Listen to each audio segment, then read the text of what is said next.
everybody. Good afternoon, those on the East Coast. If you're Central, you have an hour left of morning officially. I'm just taking a look, making sure quadruple checking my audio is good. All my volume settings are back.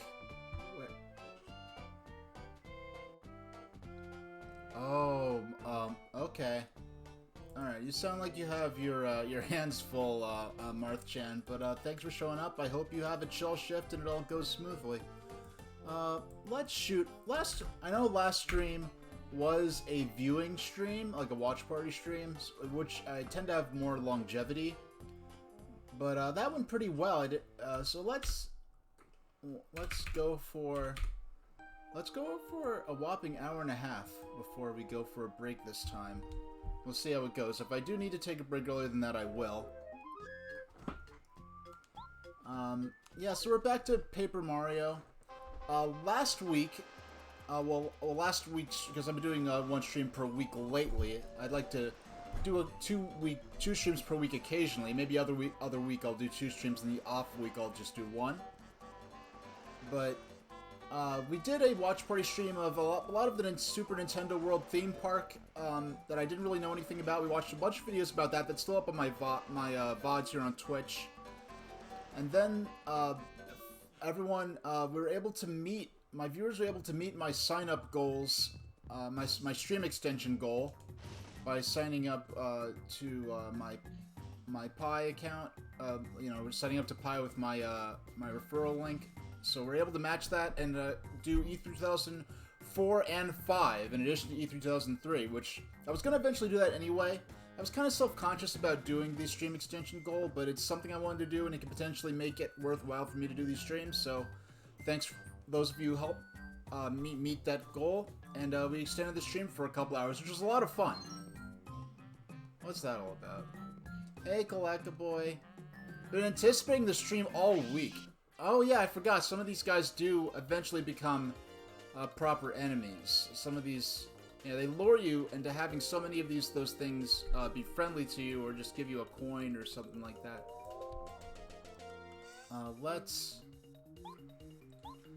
For those who are unfamiliar, briefly, this is part 7 of a playthrough I'll be doing of Paper Mario for N64. I'm calling this the Wheel of Fate Challenge because every time Mario levels up, which will happen pretty soon, I spin this wheel to choose whether I'll be upgrading his badge points, flower points, or heart points.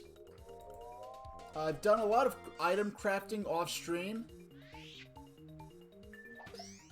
So, yeah, I've done a lot of item crafting off stream, so I have a bunch of some of the best healing items you can make. And item crafting is a bit of a tedious process in this game. You have to run to past dungeons and to other parts of the map on the other side of the game world in order to collect the items you need.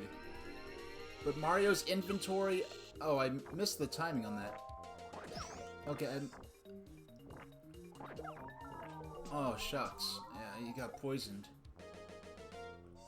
So... Yeah, time for a Biscoff.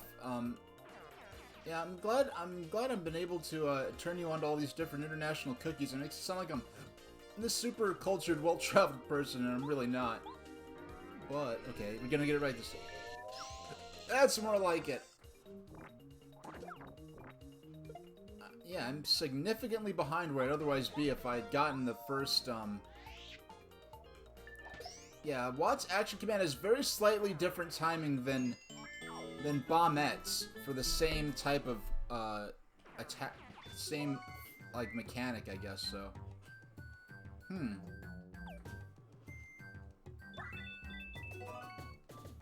yeah, I really look what I've got. I've got Cookie Cookie, which makes Mario electric sleepy or transparent, restores 15 HP. Honey Candy, a sweet candy made by Tasty, restores 20 flower points. Cake that stores 10 HP and 10 FP. Bland Meals, which are 10 HP and 10 FP. Yummy Meals, which are 20 HP and FP. And Sweet Shrooms, which are 30 HP and 20 FP. So, and the one annoying thing, the only way you could really arrange your items that I'm aware of is to like, store all your items in the shops, and then and then, like, withdraw the items in the order that you want them in your inventory. That's the only way you could really arrange things that I'm aware of. So my current inventory, as well as all my a great deal of stored items, are a lot of these.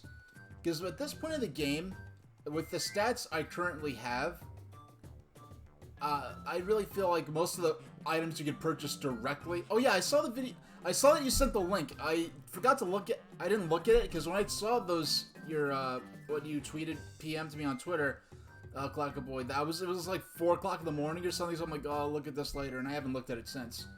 But yeah, I'll definitely be checking that out because that is something a skill I've been meaning to develop anyway.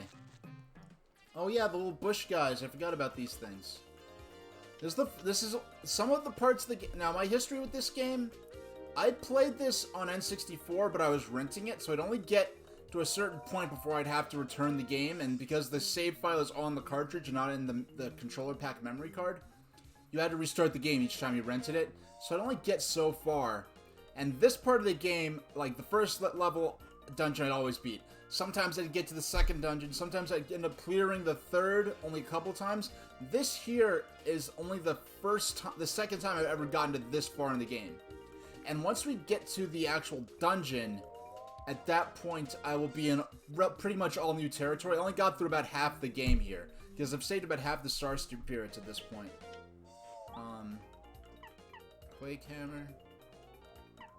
Yeah, actually, let's charge.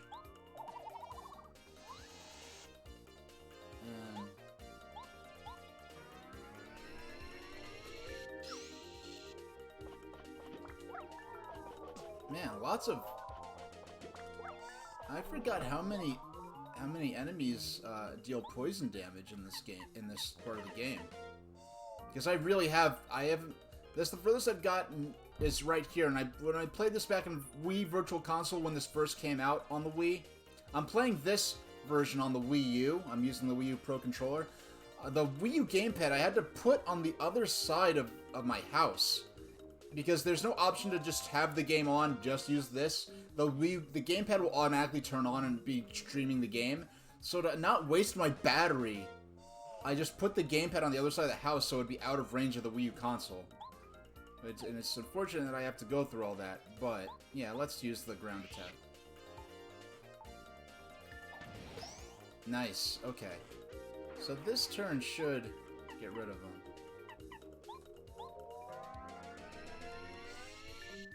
Now, poison condition does not carry over between battles. So if I just last through the end of the battle, I don't have to worry about the damage being prolonged. Now, what has happened with those, if you're not familiar with Paper Mario or whatever, a bunch of little Yoshi kids went out to play hide and seek. So we're kind of have to get all the Yoshi kids back so that Sushi could help us go to Lava Lava Island. And we need we need Sushi to move around on the overworld. Oh wait. Oh, such ill fortune, the children are missing. They seem to have secretly slipped off in the jungle. Don't they know it's danger? Don't they know it's dangers? We must get them back here to safety. Mario, could I ask you to look for these children? As you can see, the villagers of this village are panicking. They aren't thinking straight. I'll try to calm down. Just you find the kids. I didn't mean to go back into the village. I forgot this was the way back to the village. So what I'll do is, since I'm over here anyway, I'll just heal up at the Toad House. Just top off my HP and FP. Once we get through the Yoshi Kid Rescue sub-quest, which I remember it taking a long time. I remember being annoyed by how long it took. So what I was thinking of doing is, I'm gonna stop at that point, once we finish this Yoshi Rescue quest. And then the rest of the stream I might just play, I have it set up to play NES Pinball or something like that. Okay, oh, I have to move through the bushes here. That's what it wants me to do. Okay. I activated that enemy. I'm going to charge. Yeah, I really did not... I remember using Oh, jump more often than charge in my last time I played Paper. A lot of these strategies I'm using for the first time, and I am kind of having to somewhat adapt my style because, like, early on in the game, I hadn't spun up any badge points for a long time, and even then, like, the badge point upgrades were few and far between, because I'm at the mercy of whatever I happen to roll up on the wheel, so I have to adapt my gameplay accordingly. I messed up my timing for that because I was kind of distracted.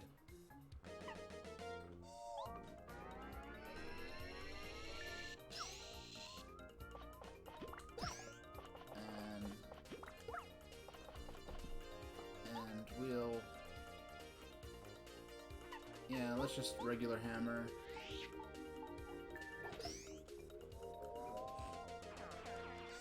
Oh, tomorrow's Chinese New Year.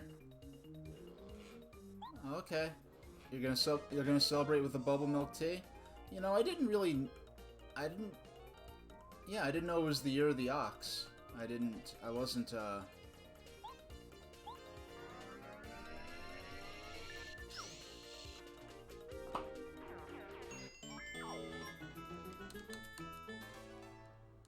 Yeah, I guess I'll probably be hearing a lot more about it tomorrow when it's actually, like, celebrated. Get back here! Oh, Sushi, I forgot the way she talked. It's classic. Get back here this instant, you little ingrates. I don't know why. I know I said this last time. For some reason, I imagine Sushi as having, like, the voice of, Betty DeVille from Rugrats. Hey, you down there, look up here if you hear me. This is so embarrassing. I'm stuck in this tree. Can you help me out somehow? Yeah, here he comes. Come on now, try harder.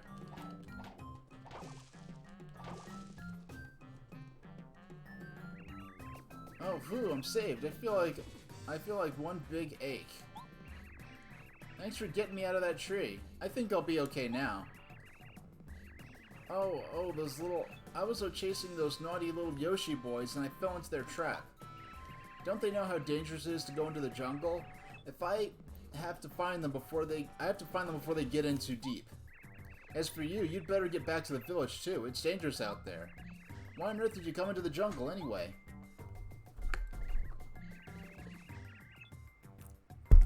Well, so you're looking for those little rascals as well.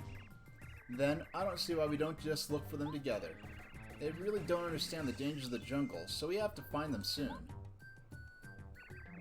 Oh my, how impolite. I haven't even asked your name. What is it, pray tell? Mario, huh? Well, I've never heard of you before. You must be from far away or something. Enjoy Lava Lava Island. That's what I'd usually say to a visitor anyway. But first, could you help me find these boys? Sushi joined your party! Press down C on platforms at the water's edge to ride her across the water. If you press down C again while riding her, she'll dive deep for a short time.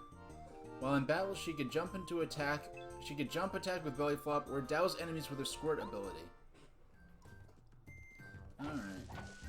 Well, so this Wheel of Fate thing, it's just not an official term, it's just something I came up with to express what I'm doing in the title of the stream in a way that's relatively easy to understand. But off stream, I did do a lot of item grinding. I also did collect some star pieces. Yeah, and then Sunday's Valentine's Day and Tuesday's Mardi Gras, so lots of festivities this month. Now, I traded my badges. I finally got 25 badges. I got a... I think I have... Wow, do I have 2 different Power Plus badges? If so, that's pretty wild. And I want to... yeah, did I have... FP Plus, Power Plus, Defend, down.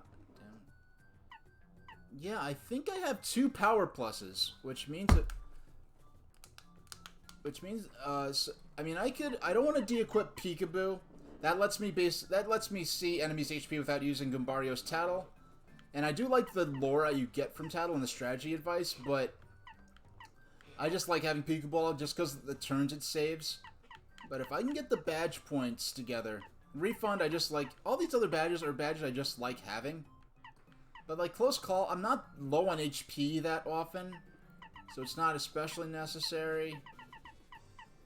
Power Bounce lets you do a Power Bounce. Use 3 FP, jumps on one enemy continuously till you miss an action command. So, 1, 2... Smash Charge, Quake Hammer... I mean, 1, 2, 3... 4, 5, 6. I can equip one of these if I can... Close Call, I'm not low on HP that often, so I'm gonna unequip that.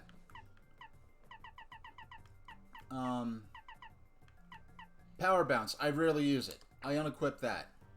1, 2, 3. If I were to give up, I have HP plus to get 5 extra hit points. Let's see, what do I have? My current stats, 24. Alright, if I still had full HP with my current HP, I would keep it on a little longer because I've already lost more than 5 HP. I'm gonna de-equip that. Now I can equip... Oh yeah, I do have 2 power pluses. That's pretty crazy. So that increases my jump and hammer attack powers by 1. And so if I equip that other power plus, that's gonna be... My real concern is I want to get through this game fast. I don't mind playing it. I enjoy it, but I do kind of miss going through playing other stuff. Not that I don't enjoy this, but it's not going to be so bad because next week, I want to deliberately stop right before going into the next dungeon because the next dungeon I only played through about maybe 25% of that dungeon before I sort of lost interest playing it on the Wii all those years back, and that's when the furthest I've gotten this game is about a quarter of the way through the next dungeon. That this is sort of the prelude to. Hey. Yo, what's up? Thanks for waking me up. This island's so nice, isn't it? It's the perfect place for napping. Perfect temperature. I'm a bulb. My job is to fill this world with flowers. Nice, huh? I want you to take this seed. Or rather, that's what I want to say to you. Unfortunately, the seed isn't quite ready yet. Don't worry, though. It'll be ready any time now. Waiting in such a warm, comfy place can't be all that bad, right? Come grab the seed later. I'm pretty generous, so I'll be here giving stuff to people. I already have 3... Hold on, let's see. I know there's this thing about bulb seeds. I already have 3 magical seeds, so if I think that's the last one, and then something interesting will happen. We'll see what that is. Yeah, but, if Super Mario 3D World plus Bowser's Fury is coming out tomorrow on Friday, and if that game came out today, I would be playing that instead of this. But what I'm gonna do instead is I'm gonna get the game tomorrow.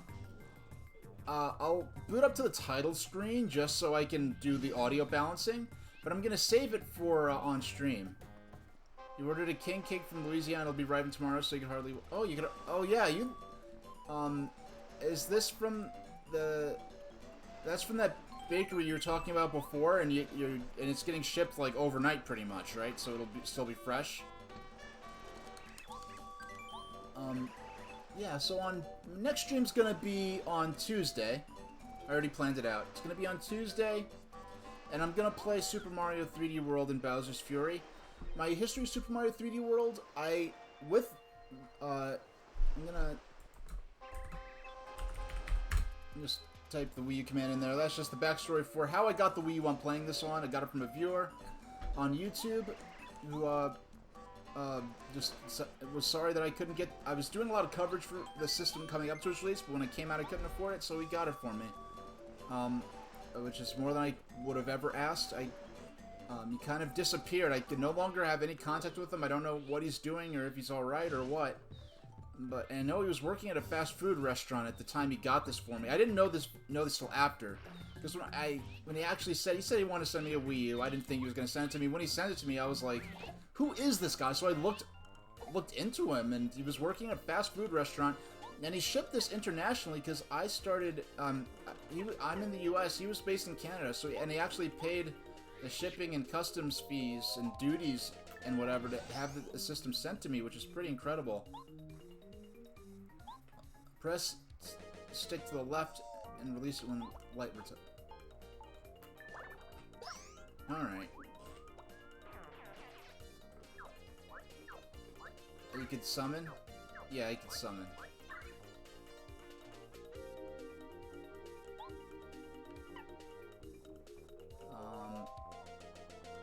Actually, let's try regular hammer with the spear. Oh! Okay. Alright, okay. So when the steer's pointing up, I can't jump on him. When it's facing forward, I can't use the hammer. I get it. This is... The logic is fair. I just didn't quite anticipate how the game was going to interpret how this would work. He just... Did he... Oh my gosh. I was like, is he running away? What's happening? So now he's just a regular Shy Guy. Oh, I did it. I made the same mistake twice, doggone.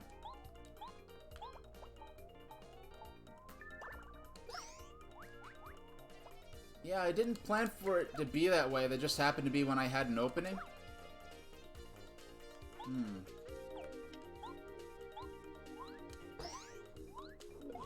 And I do like... Yeah, I just happened to have an opening that day. So, yeah, I'll be streaming at noon on Tuesday. So, yeah, there we go. I like how basically I like how Sushi basically has a version of the same move Shy Guys use on you. Hey, oh, I think we're gonna level up this turn. Because we're at 95, we got a boost. Oh! Alright, so it's Wheel of Fate time. We're either going to upgrade the hit points, the flower points, or the badge points. So it's time to pull up the wheel. Let me resize the wheel a bit. Hold on. There we go. That looks a little better. And we are going to bring up Interact, which I should have had ready to go. And we spin. What'll it land? The wheel's decision is final. I want badge points so bad. Please give me badge points. Badge points. It's usually I'm ending up wanting badge points in this. But I'm taking a lot of damage from these Shy Guys, so any heart points wouldn't be too bad either. Oh, come on. Badge points. I'm actually going to get... Come on. Badge points. Badge points. Oh, no! Flower points. The one I wanted the least. But hey... It's not. I still get more stuff to work with, so it's not like I lost something. All right. So we'll put it and upgrade.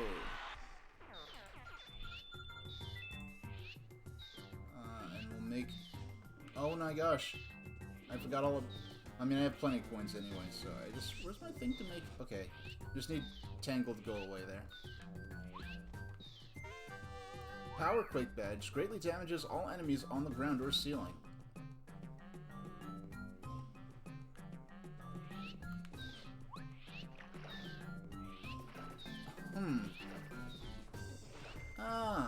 No, I'm just thinking. That's my thinking. I don't know. I'm too much of a goody two shoes. Most of the things that I probably shouldn't, or most of the things I know aren't good for me, I kind of I'm pretty disciplined about not having anyway.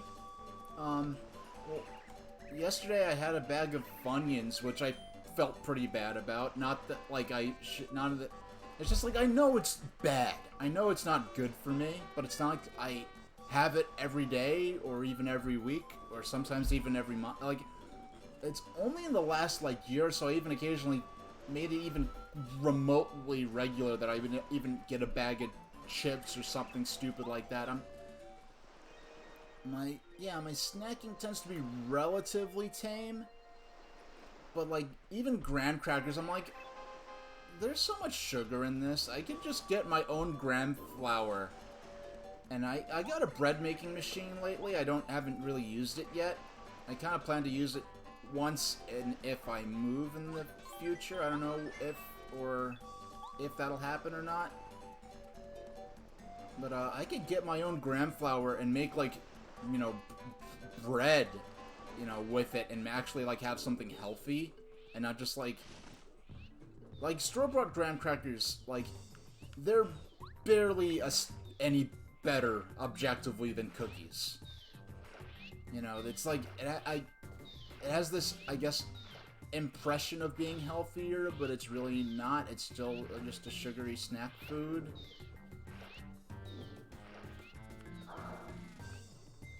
I don't know, maybe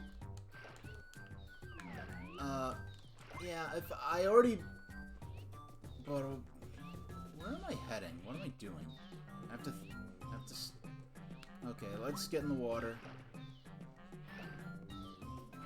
I have to remember that I could dive as... Okay, oh yeah, I didn't consider that there'd be water roots. I forgot that there was a thing there, that they'd be... Wait a second. How do I get to that Yoshi? Okay.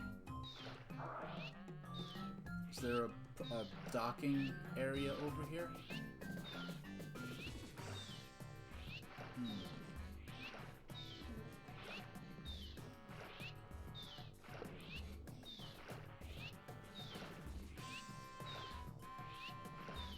Okay, I see, there's an exit on the north side of this room, and I have to come in through there.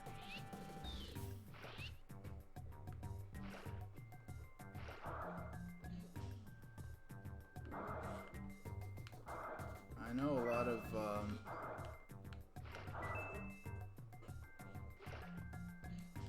oh, wow, okay. We've got an upgrade point here.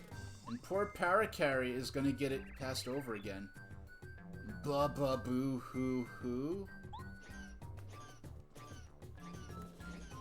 Alright, let's upgrade Sushi first. Oh, it's calmed down a little? Well, I'm glad to hear it.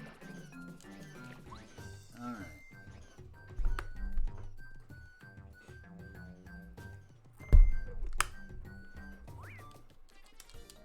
Well, if it's calmed down, that's at least some kind of improvement, right? Man, I have all this magic, all this FP to use up. That's nice and fun. Okay.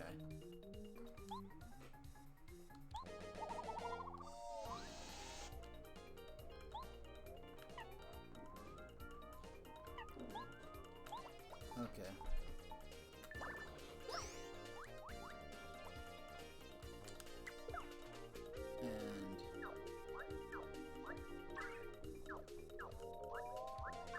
Ooh, this has turned into quite the gang up.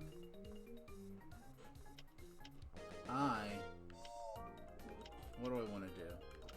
Yeah, let's use the Quake Hammer.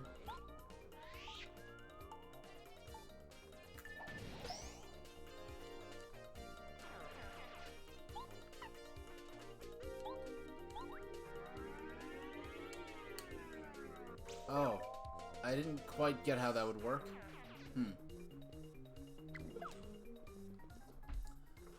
So I didn't want flower points, but I could use my abilities pretty indiscriminately now.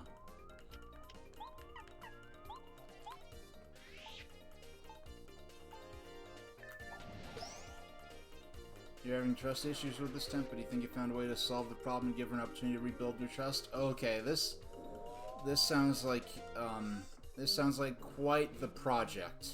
This sounds like quite the character you've had to take up under your wing, so I wish you the best.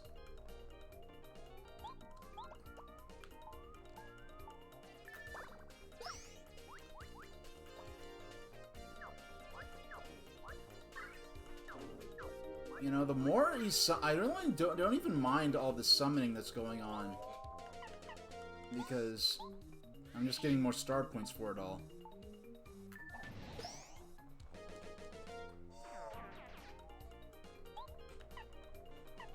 Okay, let's hold then tap A to power up. Don't let it reach the edge. Okay.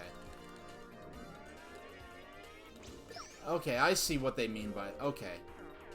I get it now.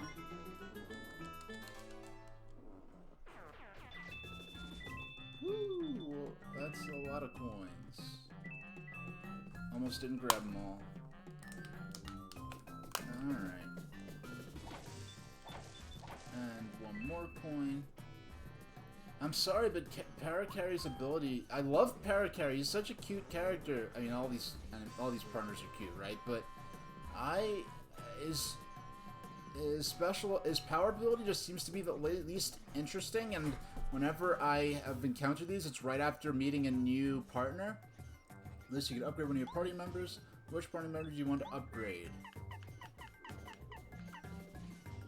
Usually by now you feel safe leaving people to work on their own, but she's closed things she absolutely should have never touched. Things I told her 10 times never to touch. Oh boy. Yeah, okay. Yeah, good luck. Hopefully she's able to, you know, get with it and act like she should.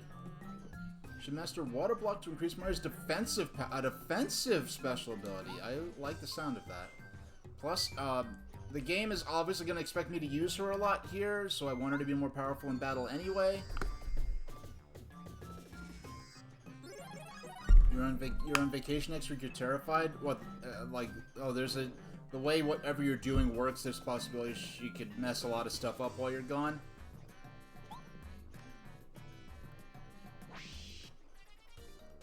I like how it just hisses at you. Your first Paper Mario was 1,000-Year Door.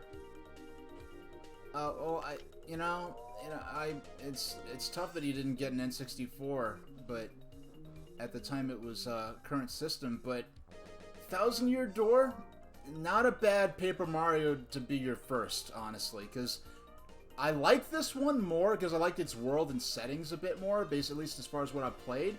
1,000-Year Door definitely has the better battle system, but as much as it is, I feel objectively better, I like the slightly more simple version here, where you don't have to worry about your partner's HP and stuff like that. So... Your boss talked you out of giving the time back and taking it some other time? Yeah. It can be tough to decide whether... So, yeah, like, when I was in retail, sometimes I had to, my boss would be like, listen, you need to chill, you work too hard, go take the break, please, you know, so... Or like, you look tired today, you have more sick time than you'll ever use, you want to go home, so it can be, you know, sometimes... It's nice when, as much as society encourages you to just work, it's nice when someone actually sort of breaks file and encourages you to actually chill out and enjoy yourself a little bit. Create a cube of water to boost Mario's defensive ability. Okay, that's belly flop. Alright. More... yeah, she definitely dealt one more damage than she used to when I nailed the action command there. Alright, so we'll...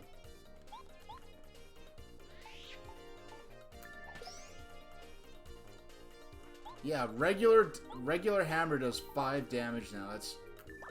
That's bananas. Bananas enough to make me consider... Yeah, bananas enough to make me consider de-equipping some more badges to add the other power plus.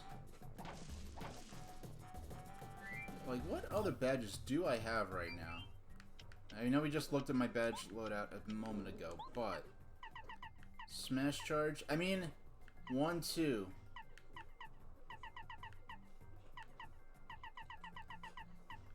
3.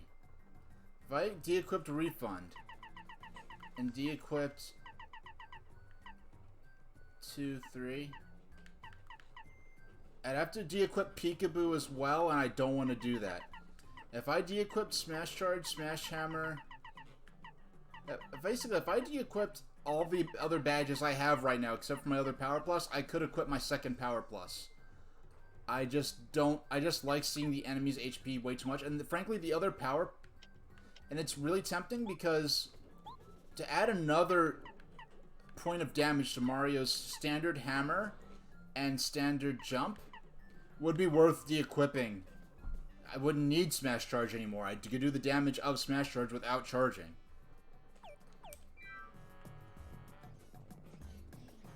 Yeah, so, yeah, like I said, on Tuesday, Mardi Gras, I will be playing Mario 3D World. Oh, yeah, that's what I said about my Wii U.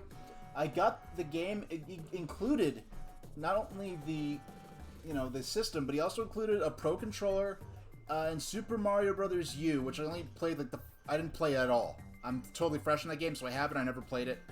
And I also have Mario 3D World, which I only played the first world of, and I didn't like... I was only able to play it on the gamepad at the time because I didn't have an HD TV. And then I didn't like some of the... Oh.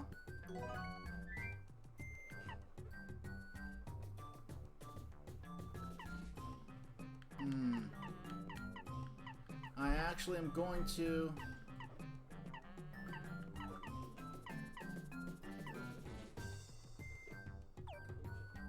I'm gonna throw a Thunder Rage, and I'm going to use... No, I have to do it from this menu. I'm gonna use my Shroom Cake. Restore 10 HP and 10 FP. So I can get the Thunder Rage, because 5 damage is pretty decent. I don't know if it will. I'm gonna see if it... I'm gonna experiment, because last week I streamed a long time. I was able to stream a long time and feel safe doing so, like physically. But I was just watching instead of playing.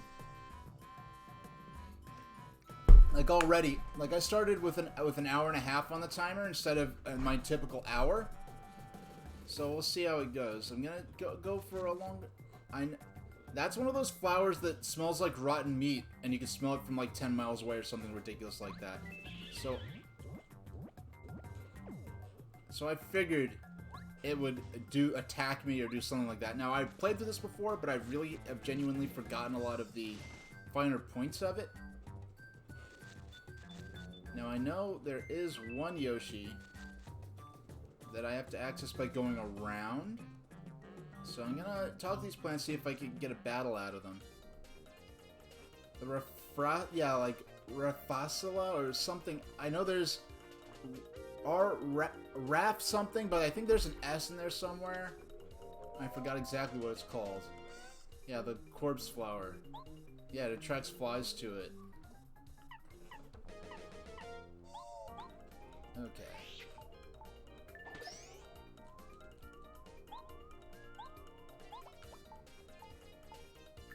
Yeah, so I was obviously a flower I did not want to, like, the language, well, I guess vocabulary of the game design gave me the hint that this was not something I necessarily wanted to interact with. I haven't had to recharge the spell in the desert town in a long time because, each time I pay for... I've had the coins to pay for the max strength one, so it's lasted a very long time. And has appeared relatively frequently.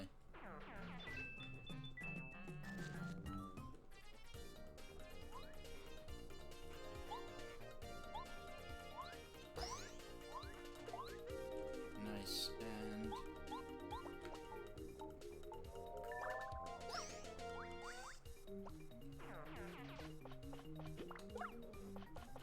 We're almost, we're more than 10% of the way to the next level already. Man, 6 damage. That's... The jump does... Yeah, the jump does more base damage than the hammer when I get the action command right. And boy, am I racking up coins here.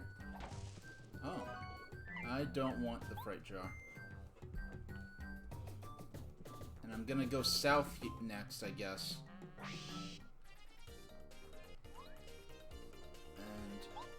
Oh no, I don't want to... I don't want to jump on that. Will that count? Will jumping on that count? Will it be like a Piranha Plant? Yeah, the teeth weren't facing up, so I thought it was safe. And I liked how, like I was saying before, the game's, I guess, vocabulary it's consistent in that sense, where like if you jump on a Piranha Plant, the teeth are facing up, so it damages you. But these guys, their teeth aren't facing up, so you can jump on them safely.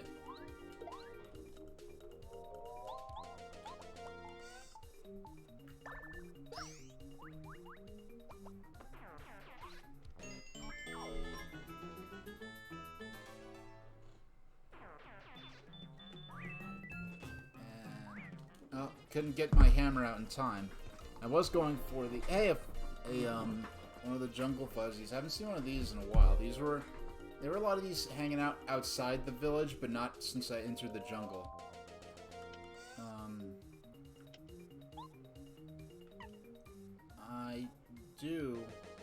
I want to take out the jungle fuzzy first, because they have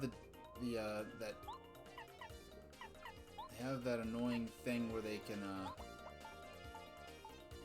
like their regular attack drains HP and adds it to theirs, so yep, and he's gonna summon help, which I don't mind because I'll get more star points for completing the battle now.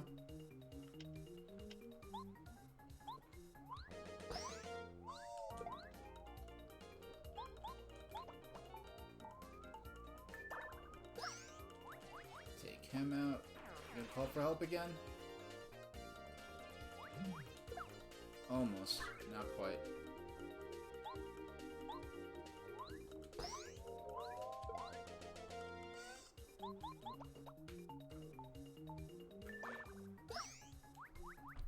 Yeah, I don't know why. Well, I know why. When I was really annoyed. I just don't like not seeing the enemy's HP. It just makes planning a lot easier to me. Up, right, down. Hey.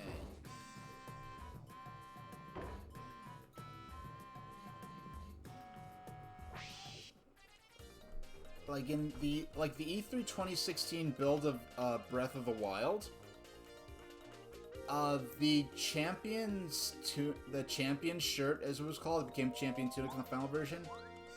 The champion tunic gave you the special ability of letting you see the enemy's HP. And I was really annoyed. I felt like you should just be able to see the enemy's HP anyway.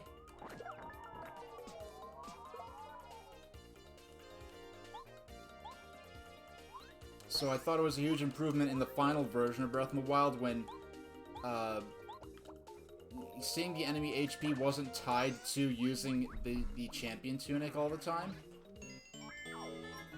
And I think that was a good move. I think the reason they made that move is because they encourage the wearing of different outfits and different clothes so much that having such a powerful ability attached to the default clothing, I kind of feel like it was a bit of a wrong move. And I think that's also the reason why in Breath of the Wild they just decided not to have the green outfit as the starting outfit or the standard outfit. Because if you had the traditional green garb and cap, the green tunic and cap, like, most players would want to wear that all the time. And then, when there's so much of an emphasis on wearing different clothes for different effects, I think it would have been counterintuitive to that. Because people would have been biased to wearing the traditional clothes. I mean, I used Amiibo to get the traditional clothes at the beginning of the game, and I did wear that for about half the game.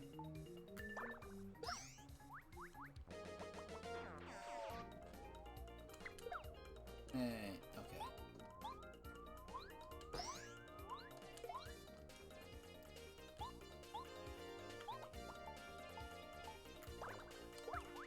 Now I missed the action command, but he only had 1 HP anyway, so it wasn't a big deal.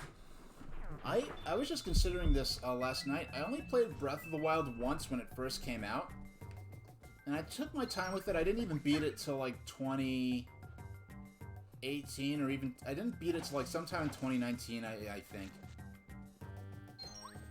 Hey, it just made a cute noise for a change and didn't attack me. Though I wouldn't have minded if it attacked me. It was actually kind of what I was hoping for. Eek, somebody help me. I'm so scared. I want to go home.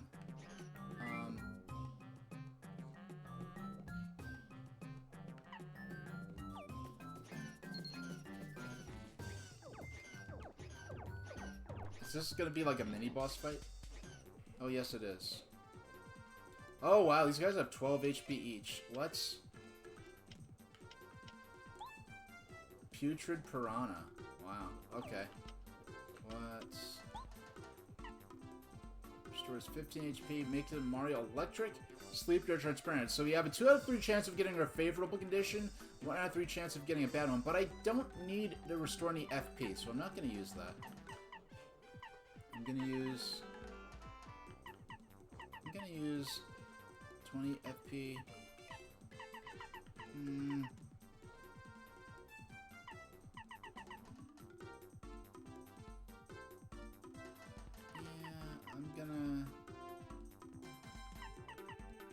Yeah, I guess I'll go ahead and use one of these yummy meals.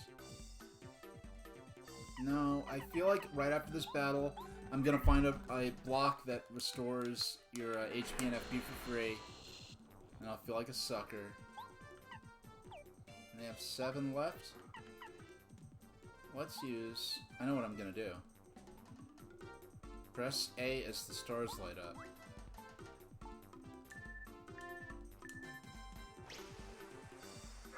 Yeah, I know how I'm gonna end this battle.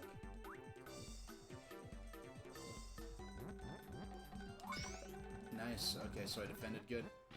Oh, I guess they were using different attacks because the timing was different for those. I'm going to use...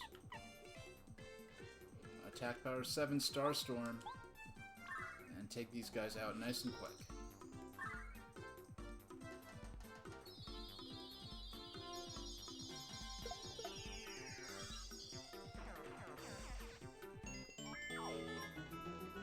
I don't know. I feel like I should have got more than 2 star points for that.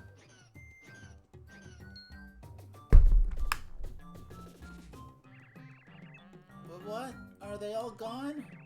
I'm sorry for disobeying you and going into the jungle. I'll be a good boy now. When you say stuff, Sushi, I'll listen, I swear. Thanks for saving me. I'm going straight home now. Now, what's interesting, world-building-wise, these are Yoshi kids. They aren't babies, so... But then in Thousand Year Door, you catch a newborn baby Yoshi that's capable of engaging in combat. Where these are presumably older Yoshis, because they aren't newborns, but they can't fight, which is interesting. So, what is this platform up here for?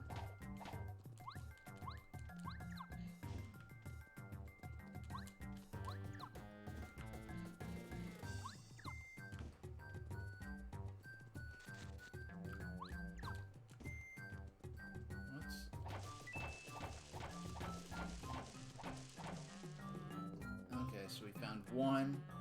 I have a few more to go.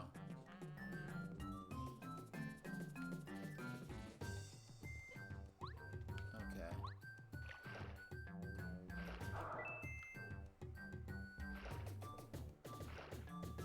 Now, there's another one that should be south of here. And then I go down one. There should be another kid south. Z... Okay, this is the one we saw at the beginning. Oh, morning. Hey, it's Mario. What's the matter with you? Were you looking for me? Oh, Sushi too? We were playing hide and seek, and I got really sleepy. I figured I'd take a nap here. There's nothing to worry about. The jungle's not so bad. I'm starting to get a little lonely. A bit lonely, though, so maybe I ought to head back home. Bye now.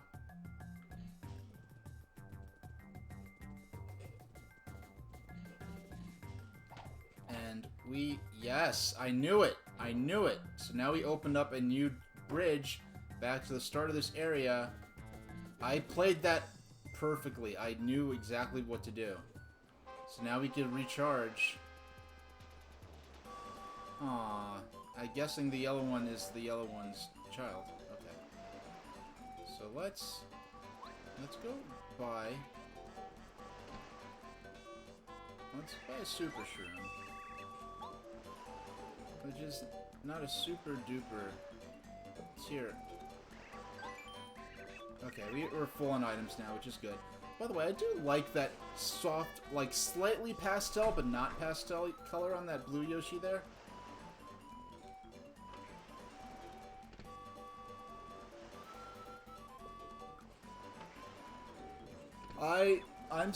Because I remember what happened. I don't remember the layout or how this is the flow of this area.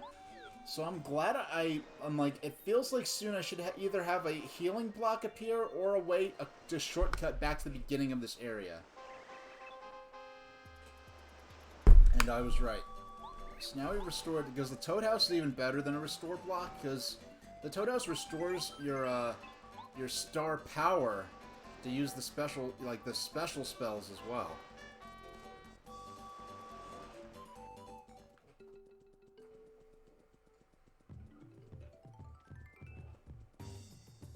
Alright, so we'll go north. We don't get anything. No, we don't. I don't know, it seems like Sushi has a tendency to get stuck in weird spots a lot. And this item, this idol thing, looks like I'll need to put something here later. It's statue of Raphael the Raven. Maybe you can put something inside it. Do I need...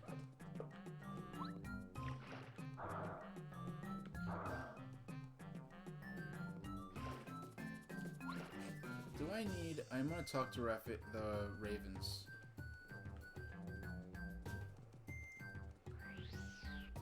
See if... Make sure I don't need to talk to... It's less of a pain to go back and backtrack now to talk to the Ravens, see if they'll say anything or give me something now that I've... Oh wait, I forgot. I have a letter to give this dork.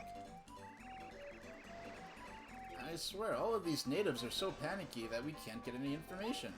Alright, this British-talking guy with the mustache and the safari hat, you know, British explorer archetype guy talking about the natives. It was interesting. It's just interesting. Let's just leave it at that. I'm not offended. I'm just saying it's interesting. I guess someone had better solve their problems so we could quiz them, eh, old boy? You're Colorado, correct? My name's Parakarry. I deliver letters. I believe I have one for you. Hang on a moment. Letter. Another letter, duly delivered. The postman's job is never done. Oh, good show. It's a letter from my wife. Thank you ever so, old chap. It's just what I need to give me the strength to go on. I know. I'll pass this along as a spot of thanks. I came across it while I was wandering about the jungle researching things. Got the star piece. Because I did just spend all my star pieces. Wait, do I need... Can Sushi translate for the Ravens thing? Caw. Caw, caw, caw. Oracle of the Stars. Mario comes to this island. Mario is fated to meet Master Raphael the Raven. Caw. Caw? Are you the Mario that was Master Raphael the Raven was telling us about? How do I Can I talk to you up there? Can I do anything with you? Alright. If there's something I need to do with these guys, it'll make itself apparent eventually. Meanwhile, I'm just gonna keep on moving.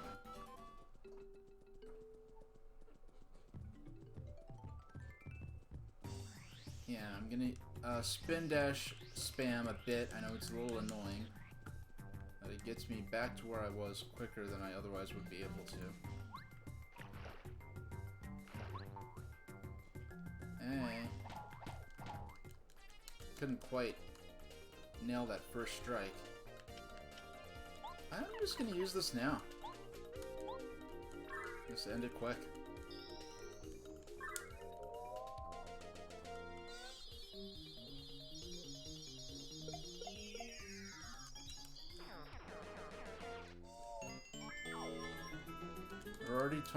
We're already a quarter of the way to the next level. And another chance at some doggone badge points.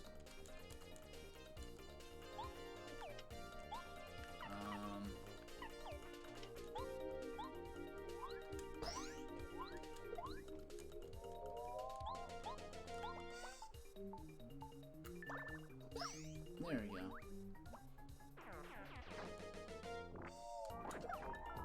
Didn't block that quick enough. But we'll end the battle this turn. There we go. So we saved 2 Yoshi kids so far. I forgot how many they were and all. I should have I should have counted before I went into this, this quest.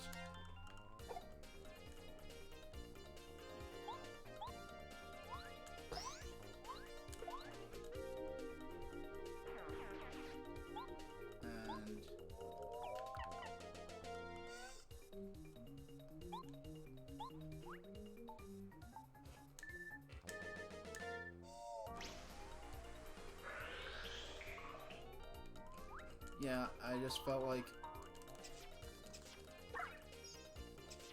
Really? Okay, that apparently that shield doesn't do anything.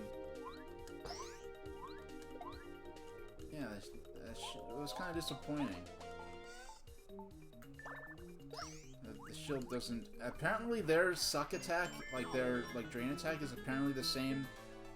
It's kind of like Watt's attack, where it doesn't take damage defense into consideration.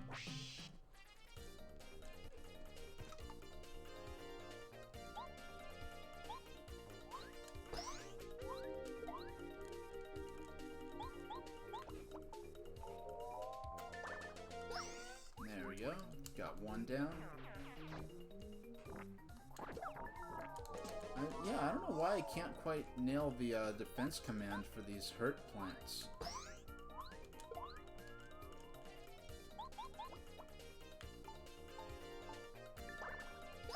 There we go.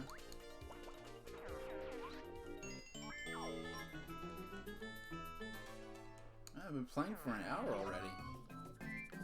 Yeah, I'm just gonna toss away the soda. Don't want it. Don't need empty calories. Right? Okay.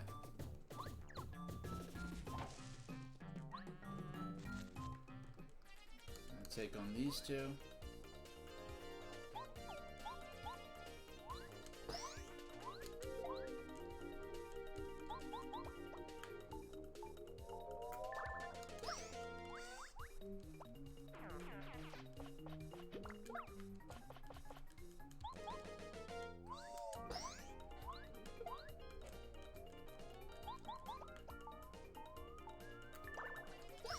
There we go.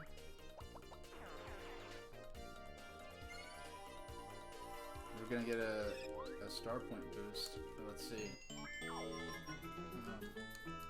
And we're closing in on getting halfway to the next level.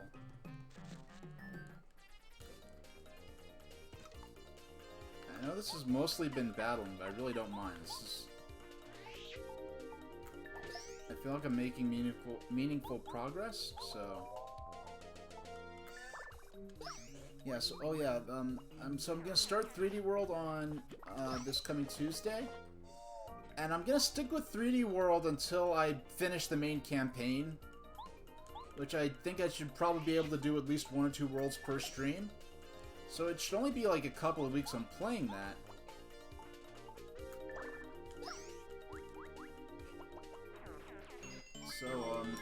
So we'll get through that and then get back to Paper Mario. Because being at, like, the front door of the next dungeon here seems like a good spot to, the next dungeon of, like, the second 4 major dungeons. Yeah, that's some, you know... What? What's today? Today's already the... It's already the 11th. Alright. It won't be, if I do that, it wouldn't be Valentine's Day. I would like to wait, because I don't have, I believe, what is it? Because I believe that special is on, Amazon Prime, so I'd be able to do, like, an official watch party for it, but I'm just not subscribed to that. So, hey, Games and Broadcast, how you doing? Yeah, we're back to Paper Mario. Did a lot of crafting off stream, so we're just gonna save these dumb little Yoshi kids and move on to the next. And then I'm gonna save at the front doors of the next major dungeon. Then I'm gonna put the game down. Next Tuesday, I'm gonna be back. I'm gonna get Super Mario 3D World plus Bowser's Fury. I almost said Super Mario 3D World plus cats. When the game had cats to begin with. And what would be funny if they called Super Mario 3D World, if they call it Super Mario 3D Land plus cats. Yeah, I'm gonna go ahead and use this.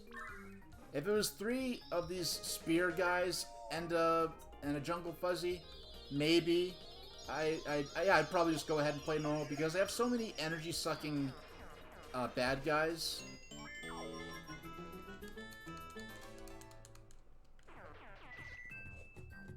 No, it's like I like how like plus cats is just like a like I made like I found a post I made a okay here come out Watt. All right, Watt, we know what you want, what you're expecting us to do, game. Oh no, come on, there we go. All right, kid. Well, all right, we'll rescue you. Where I made a bunch of fake Nintendo games. It was like an E3, like, oh, my E3 predictions list. It's just like Metroid Prime plus cats. Which is kind of... Which is funny, but there's... Considering that there was an actual official game that could have been titled Metroid Prime Soccer without being... While still being fairly accurate to what the game can... To the actual contents of the game. Yeah, so... when I get Amazon Prime, I'll be able to do a lot more. Not that Amazon... I mean, I'm already giving Amazon money just by being on Twitch. Amazon's not the company I'm most eager... and especially in a rush to give more of my money to. But, I'm gonna be balancing my budget this week. You know, unsubscribing to a lot of services that I'm not using anymore. And looking at, you know, how I could say, like, I was still paying for HBO, even though the only show I watch on HBO now was done with its season. So I unsubscribed to that. Different things like that I'll be evaluating. And if I could get Amazon Prime and, you know, and do, you know, official watch parties. I know, like, I believe some of the Peanut specials are on there, which means we could watch those. And I think some of the early seasons of Thomas the Tank Engine are on there. So that's something we could do as well. I do like doing stuff that I'm able to stream directly on Twitch, stuff that's like public domain or stuff that's just like, you know, retro commercials where there's no like strict copyright enforcement for it. Because I like stuff that people don't have to pay to be able to partake in. But I am interested in doing, you know, Amazon Prime watch parties eventually.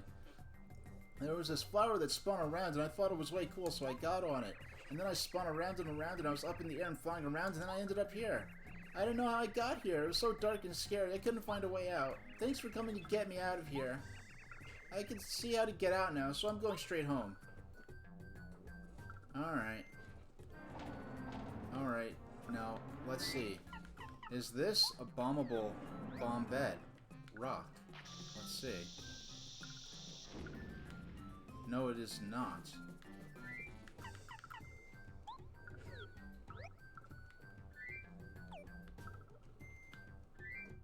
Because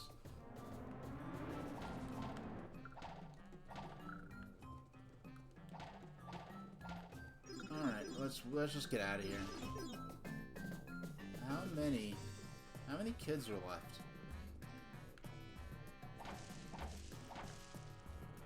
How many? You know, this isn't as annoying or tedious as I remember it being. Which is weird because now I'm in probably a bigger rush to finish the game in general, but this section of the game is not as you know what? Probably because I'm more... Because a lot of times in RPGs, the battles are just kind of something I tolerate for the story part of the game. Whereas here, I'm more... I'm enjoying the battles a lot more. And the reason I did the Wheel of Fate thing is because I was already familiar with a lot of the game, so I thought randomizing my stat upgrades would make it more so that I'm forced to, wah ha ha wah, sniff sniff.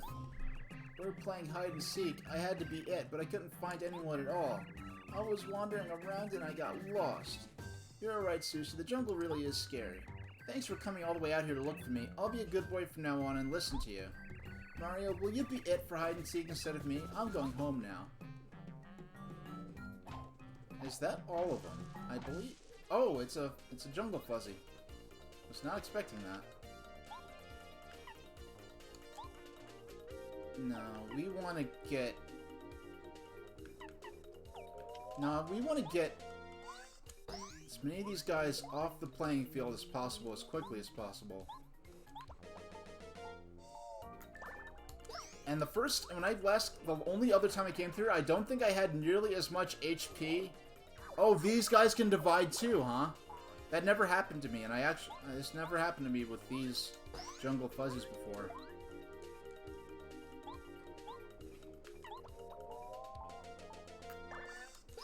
Oh, I targeted the wrong one.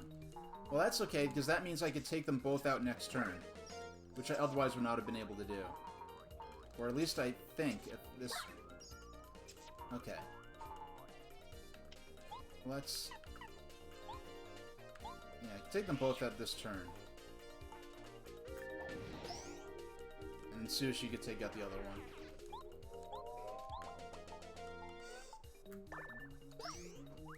Oh, by the way, that reminds me, someone on Twitter, I don't go looking for this stuff, I just happen to see this on Twitter. Like, Mattel released this line of Thomas diecast toys, which, by the way, are... The modern diecast Thomas toys are absolute trash compared to the ones from the 80s and 1990s. And the very early 2000s, before the Ertl deal ran out. And, like, they have, like, James and Gordon... And the diecast toys don't even have tenders anymore, so that's bad enough. But then the toys are graffitied over. So like Gordon has like graffiti. It says Gordon #4 on the side. Like someone like broke into the train yard in the middle of the night and vandalized the trains. And I'm like, what a perfect depiction of the way Mattel has handled the Thomas and Friends franchise. They've literally have toys that have been vandalized, and it's like. Just the way Mattel has vandalized the Thomas franchise with, you know, and with the reboot of the show that's coming up being like an all-time low. And it's not, I'm not mad because it's not like how Thomas was when I grew up. I'm mad because it has nothing to do with the original vision of what the Thomas franchise was. And really... Like, I've seen, like, some leaked footage of how the new series is going to be, and basically it's not about trains anymore. There's no reason anymore that these characters need to be railroad locomotives. And I think that's when I say it's not true to the heart of the series, there's lots of stuff. I lost interest basically after Season 5. So for most of the franchise's history, I've had no interest in it at all. But... I want to, you know what, I'm going to change to Bombat. I want to be done with this quickly. And I'm going to use Power Bomb. Now, one nice thing, whenever I play this game off stream, I play it using... Doggone. Come on.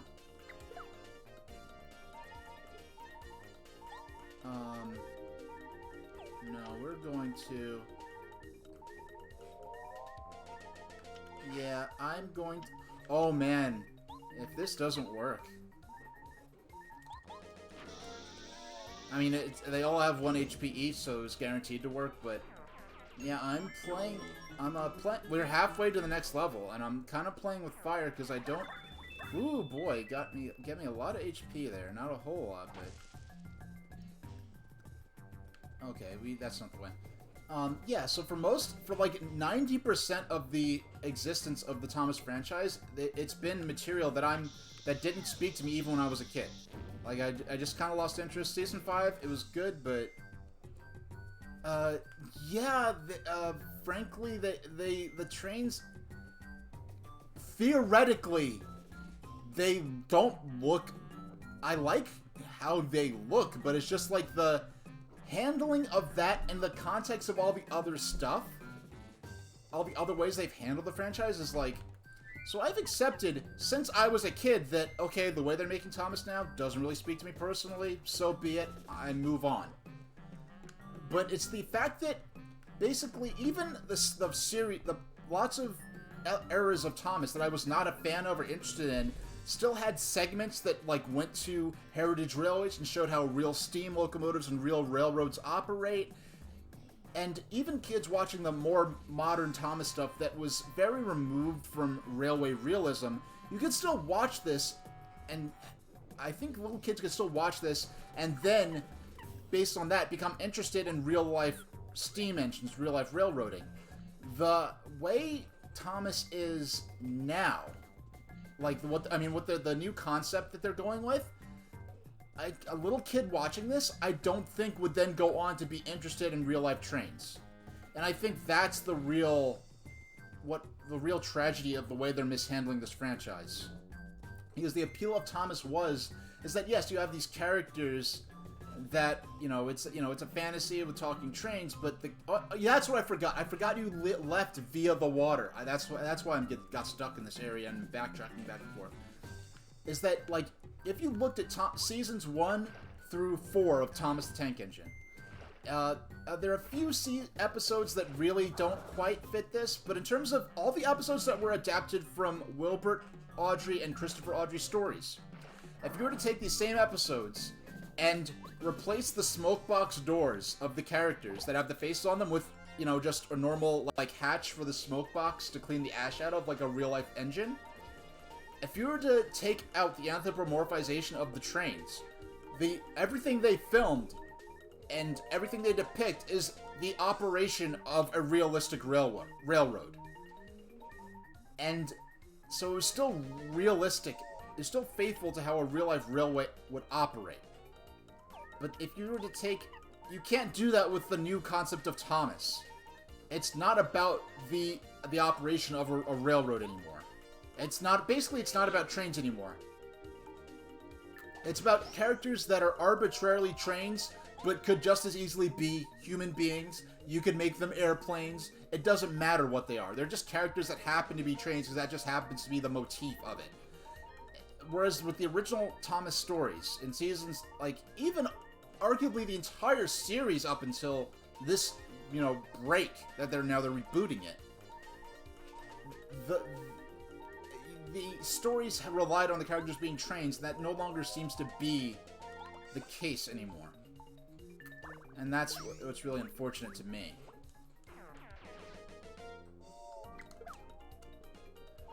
Okay.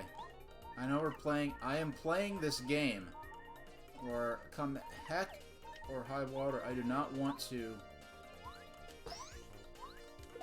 do a recharge on my health. And I'm gonna lose a whole bunch of progress if I... Oh yeah, okay, I'm right near the front. I just forgot what I'm trying to do. I just have to dive under here. No, I don't. I have to just float over to here. And I believe I should have found all the Yoshi kids.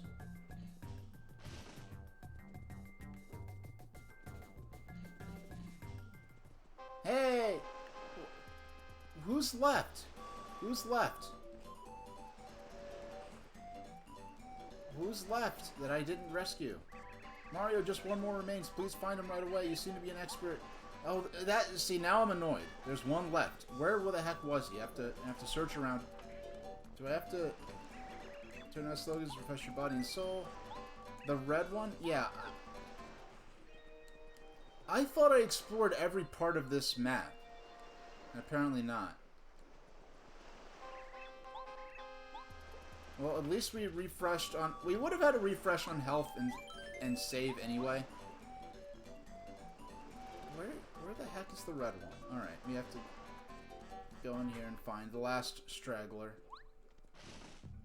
Now, I want to recheck over here. Okay, I guess we talked to the bulb. He says come back later to get his, to get the item he wants to give you. And then, yeah, and there's nothing else that way.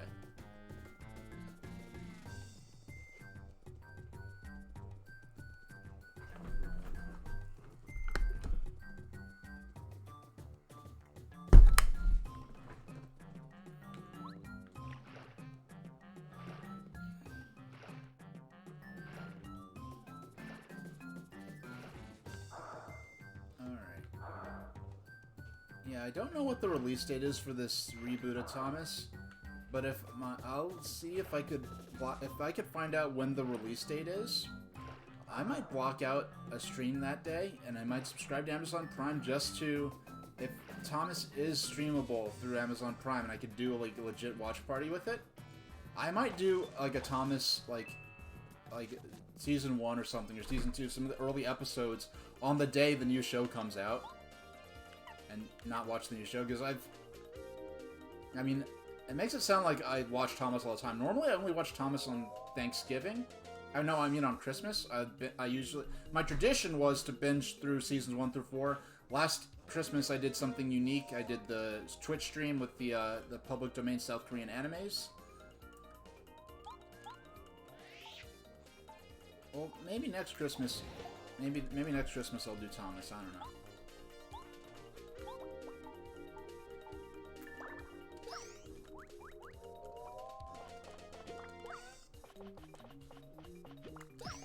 Alright. We're doing some good. Yeah, we're gonna use Quake Hammer. Take out one. And then the other Sushi takes out the next one.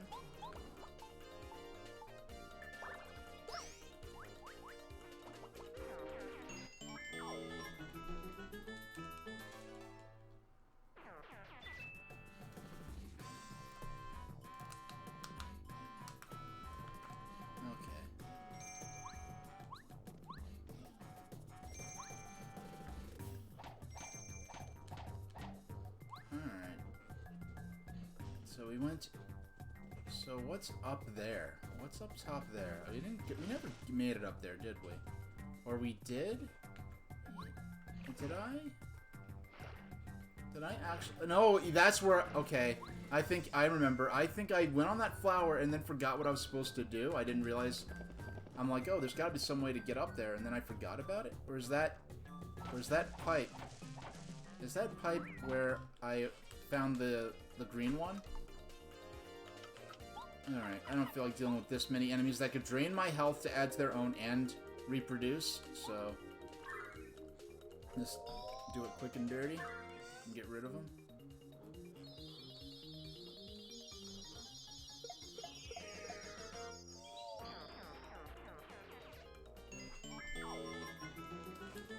And we may end up leveling up before this is over. I'm not particularly trying to grind, but... Okay, that is not for me to take a break. I just have to... That's a reminder for me to do something. Where's... Oh, my phone is right next to me. My phone was right next to me and it was off this whole time, which is not good because... Or it wasn't off, it was just not, I always have my screen open because I'm, usually, mining, for points I can cash in for cryptocurrency. And every 8 hours, I need to put this card on the phone, which makes me mine 10 times as much, because this card has an NFC thing in it, and what this does is it helps verify my location, and I'm mining by verifying my location to the company that runs the app, and I get rewarded for points I can cash in towards crypto. So I always have that going on. So my phone's just sitting there mining all the time. And we've got... Alright, we've got... Yeah, there's nothing in here. So we already got... In 11 minutes I will be taking a break. I was hoping I'd have this beaten by now. This part of the game. Okay, so at least we know nothing's up there.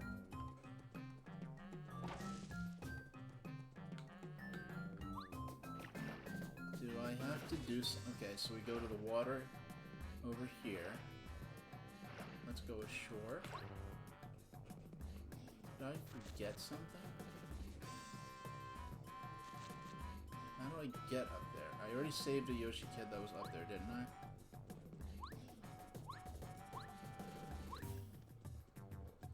I forgot how I got up there. Didn't I get up there somehow or another?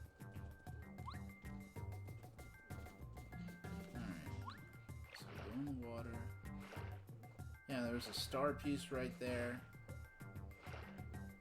Can't go any further that way. Go under.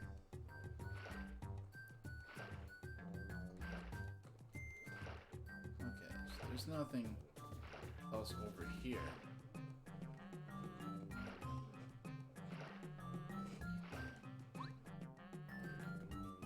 That's where the pipe was, the island with the little pipe. And now use the flower to get up there. There's nothing over here.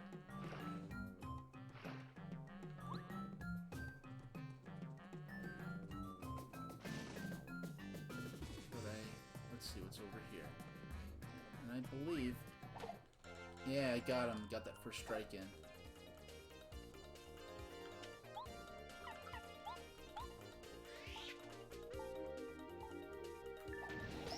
Okay, nice.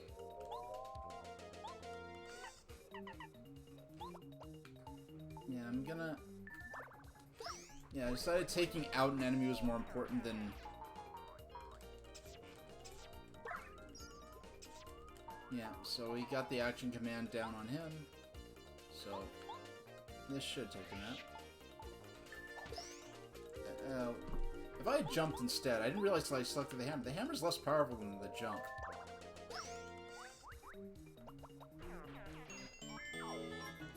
$60, only 30 points away. Or more than halfway to the...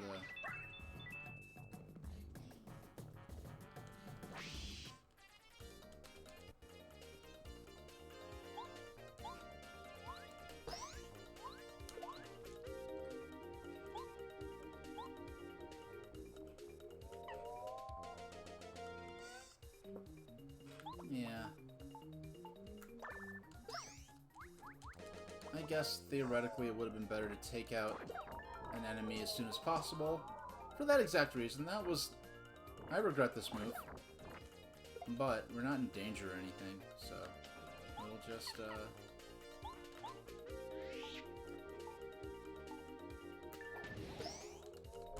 And next turn, we... I knew he only had 1 HP left, so wasn't a point in doing the action command. It wasn't like an action command that I needed practice in anyway or something like that.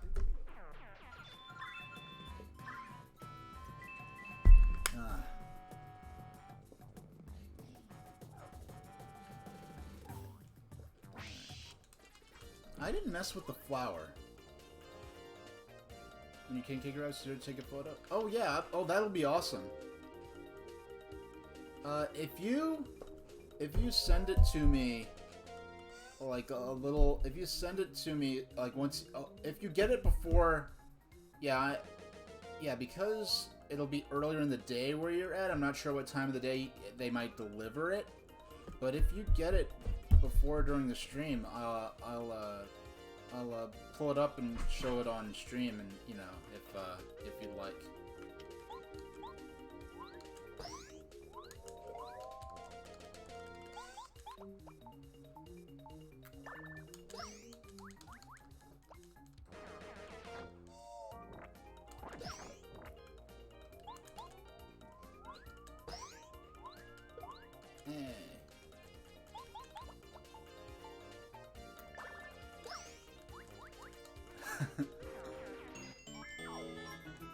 Yay, 64.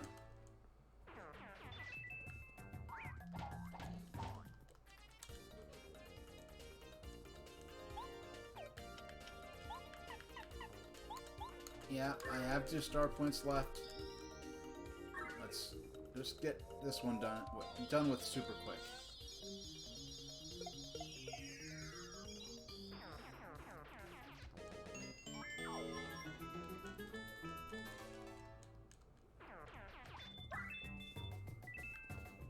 Yeah, so let's... So do I have to...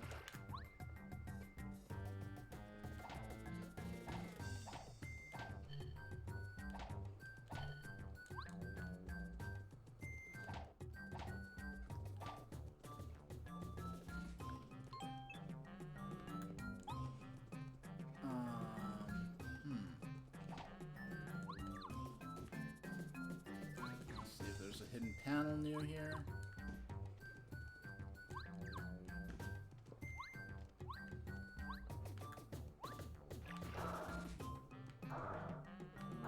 Okay, there we go.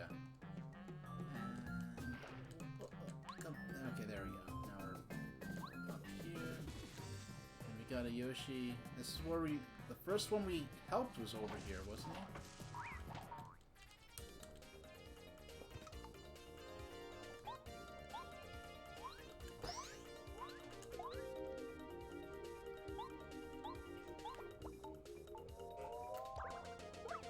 Yeah, sushi's, I don't mind sushi, it's just that times like these make it worth it to be able to deal damage to one. You know what, I'm actually going to switch to Coop.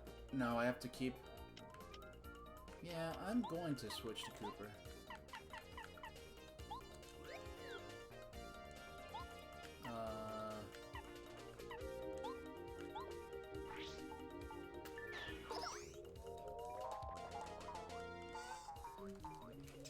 Yeah, whenever I play this whenever I play this game off stream, I play it using the Wii U gamepad, and it makes it whenever there's like a tap A quickly like an action command, the gamepad's so big and heavy and the A button's so springy, I lay the whole gamepad across my thumb and I just sort of wiggle my thumb, and the weight of the gamepad makes it so that it's funny. On one, like, I love the gamepad so much, it makes it so kind of frustrating that it wasn't used to its full potential in its day. But at the same time, holding the Nintendo Switch with the Joy-Con attached makes the Wii U gamepad feel really cheap and, like, toy-like. But that's not entirely fair, because the Wii U gamepad does not have the guts to actually run a game in it. It's just a receiver. It just has the parts for, you know, just for streaming the game. It doesn't have, you know, the actual CPU and GPU and everything in it, like the Switch does. There we go. Hey, 70. So we could be leveling up a lot sooner than I imagined. That's where we found...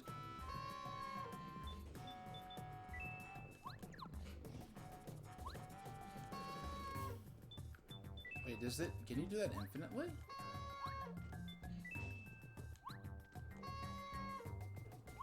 Alright, there had to be some kind of limit to it.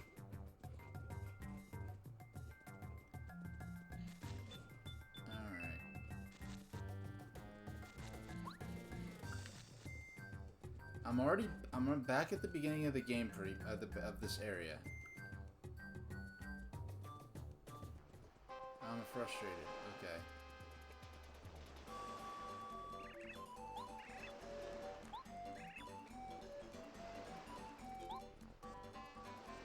I don't know where the last kid is, because I looked... Hold on. Because I looked seemingly everywhere that I can access. And the fun thing is, I don't remember getting stuck on any particular Yoshi kid. Is he to the left? I doubt they do that. Okay, that's something totally different. Okay. It'd be dumb if he was hiding out over there, but I just had to check real quick. And in a couple minutes, I'm gonna take my break, actually.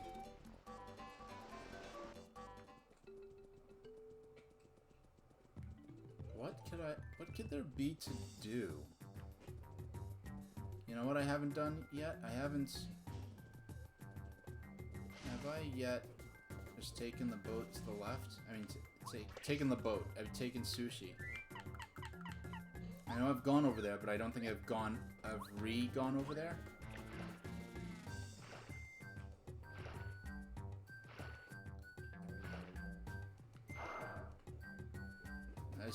I see an incomplete thought there, Marth. The last one you find.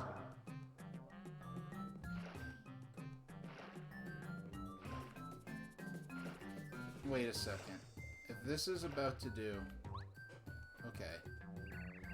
Okay! It's that simple. I just didn't go over there. I just noticed, like, wait, there are a bunch of trees over there. Have I been over there yet? I just overlooked it. It was really, really simple. It was ultra simple. Since it seems like I'm only moments away... yeah, this is... Alright.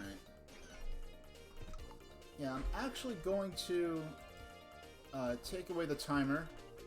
And I'm going to stop it now. I'm going to stop the timer. Because we're only a little bit away. We could take these guys out real quick. We could storm. Yeah.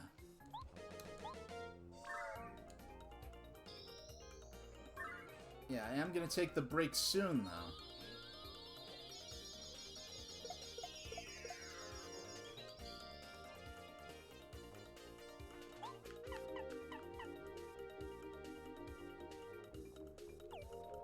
Yeah, I wish I had Bombette out for this, but I don't.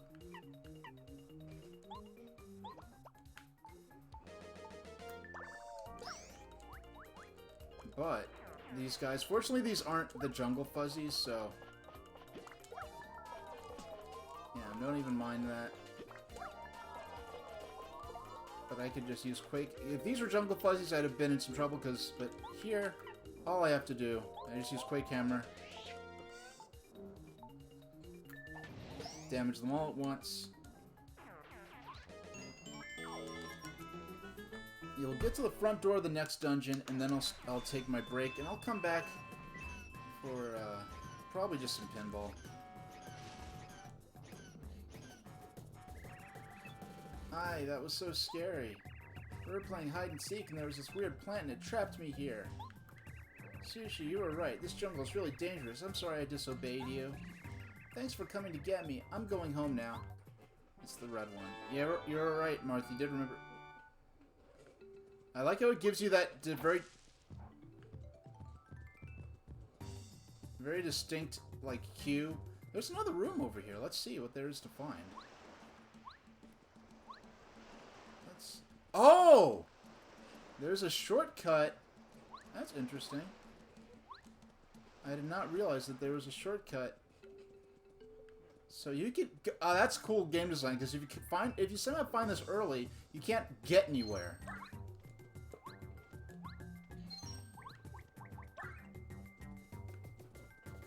But actually, that would be a quicker way to get back to the front door. Well, the front door. The entrance area of the village. I'm going to get out Bombette, because I know these couple of enemy groups that are up here. There we go. Yeah, we're going overkill with this. No, actually... no, actually, yeah, let's just use Power Bomb.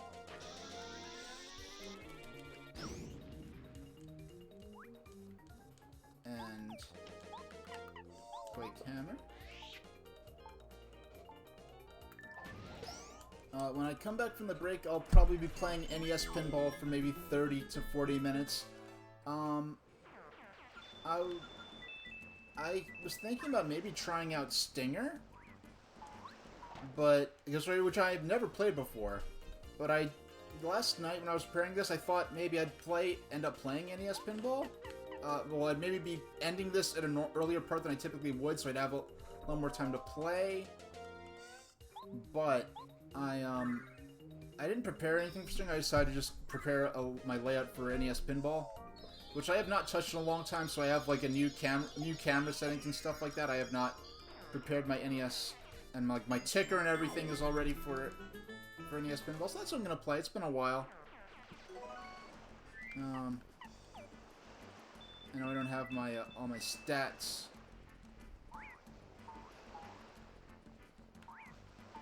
And I don't feel like doing a real-time console change to the Nintendo Switch. So because of that, I'm not gonna... because if you're not familiar, for a while, I was playing the arcade version of Pinball on the Switch, which has online leaderboards. I know.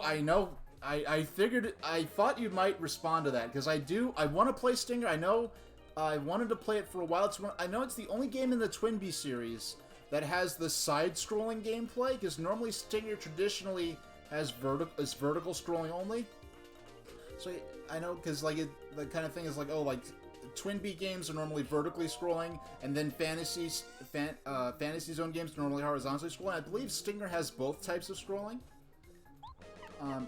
Stinger is I think the first game in the Twinbee series to come to North America. I'm gonna give Stinger its own stream. I think I'm gonna give Stinger its own stream when I start off with that. I don't think Stinger... I have been looking forward to that game myself for a long time. I don't want to... Oh, well, let's explore the village, but thanks to you, the kids are all back safe and sound. Oh, thank you so much. Our village leader said he wants to thank you personally. Go see him, please. Let's get out Sushi, because she's kind of the plot-relevant partner to this part of the game. I want to create a restore point just as if for some reason there were a power outage, even though my consoles and stuff are on, and my computer are on a battery back, I have a power strip that has a battery in it, so if the power goes out, I thought it would be up to maybe a minute. I've been able to go off, have a power out for like 10 minutes and not have the computer shut down, so that's impressive. I don't know how to thank you for saving the children. You've done such a great thing. The village leader said there's something special he wants to give you, you know. He's waiting for you over there. Is he gonna give us the... Hey, Cereal Wars. Mario, I must thank you. Pride take, pride get. You have saved the children of the village. I feel that no expression of gratitude would be enough. You truly are a hero. We deeply appreciate your valor. The least I can do is this. You still want to go to Mount Lava Lava, don't you? I have remembered a good way to reach the volcano. Please come this way.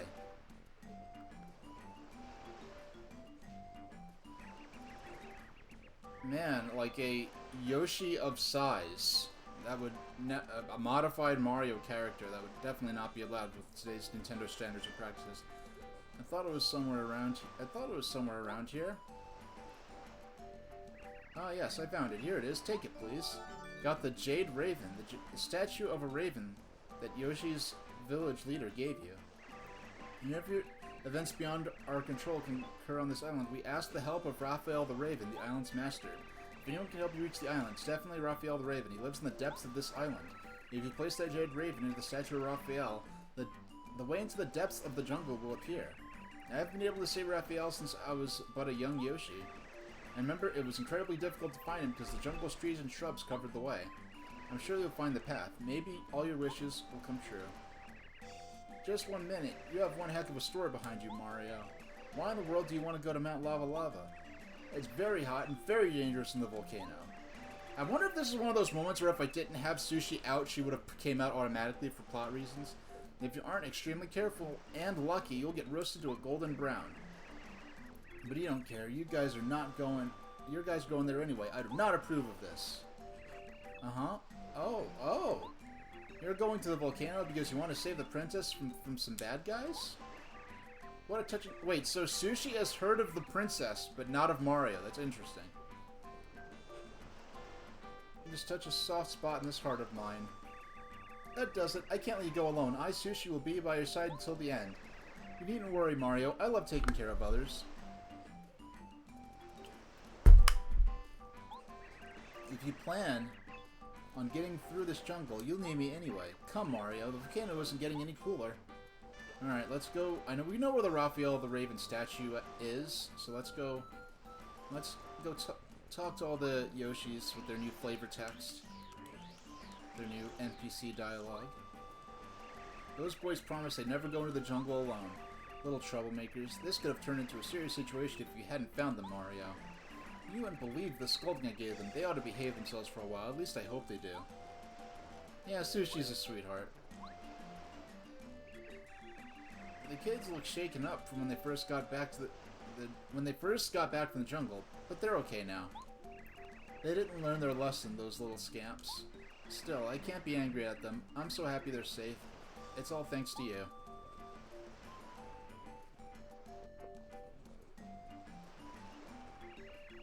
Well, finally, everyone's calmed a bit. Now we can get some good information about treasure from those locals. Well, where to start?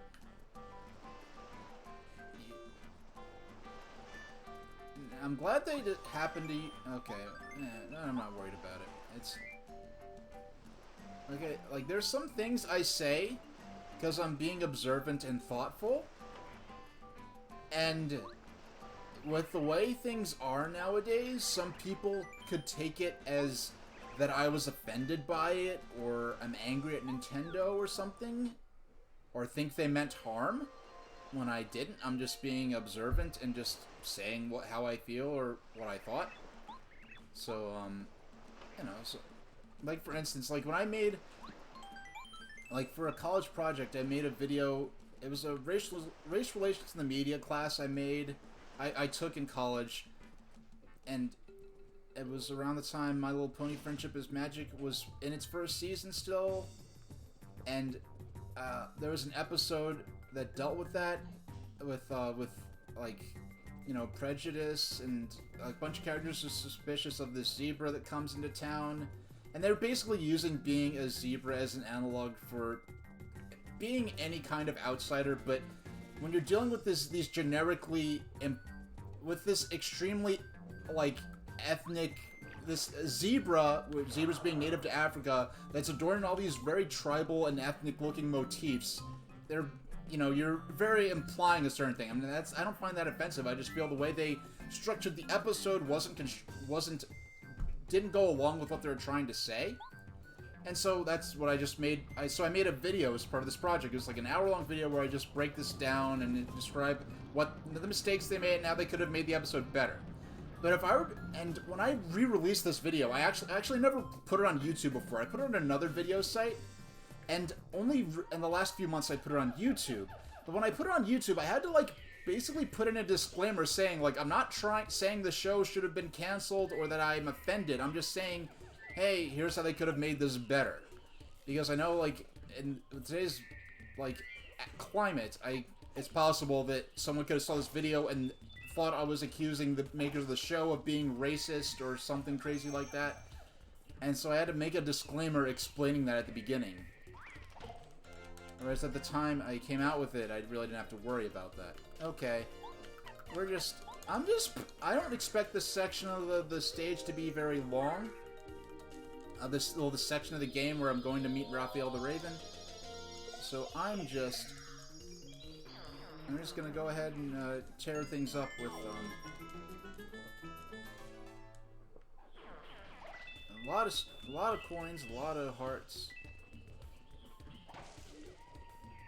I'm just going to guess. Nope, there's nothing over here. There's got to be something over here. Okay, wait, this is where I came from. This is where I came from.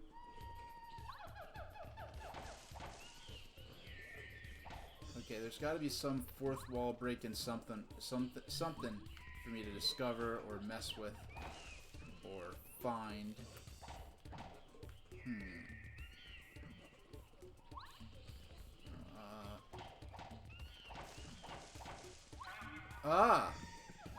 Okay.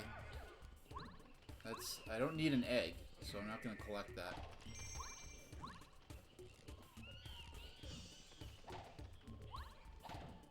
Wait, can I blow this up? I don't think I can blow these up with Bombette. I gotta admit, I really don't remember this section of the game. Like, the stuff in between... Yeah, I don't really remember... Okay.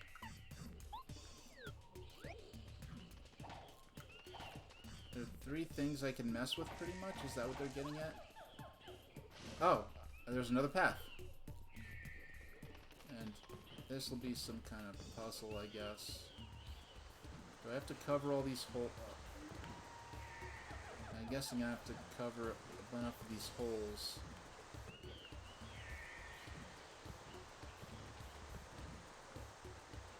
One more over.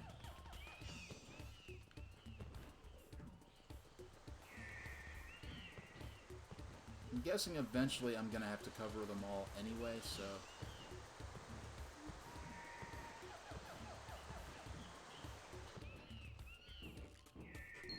Okay, that...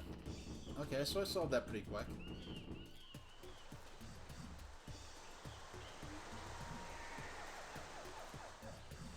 And the rock gets yeeted out of the stage.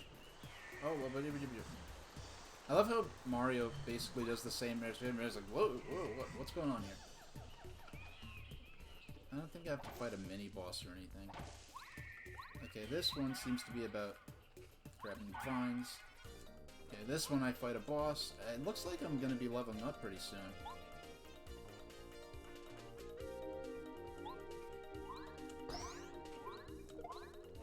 And yeah, let's take this guy out. I like Sushi. I like all these characters. I mean, if Parakarry's second ability was a little more useful to the way I want to play the game, I'd probably have upgraded him a long time ago, because I do miss using him. It's just that he's the character that was least urgent to upgrade at any given point.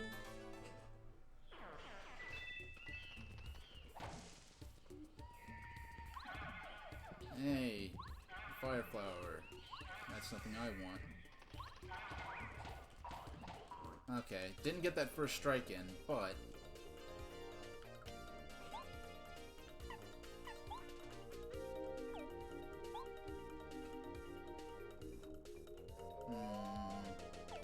Yeah, I'm gonna... It's cheap, but, if I had remembered what I just said and actually got out Bombette or Cooper, then I would have actually... I actually wouldn't have bothered using that at that time, but... We're only 10 star points away from another level. Alright. Yeah, let's get out... Let's get out Cooper. Mushroom? No, thank you. Hey, the next area. I forgot all about this whole section. I forgot all about. Gahahaha, graha. Oh, I have to. All right, great. I'm glad I used my valuable abilities. Wowee. Okay.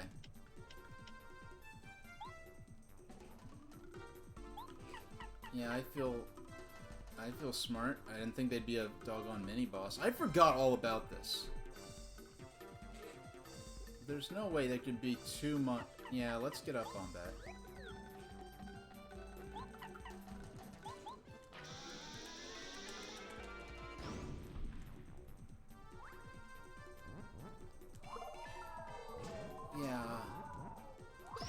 Yeah, this is... I mean, I have tons and tons of flower points, so I could just keep spamming Bombette's ability.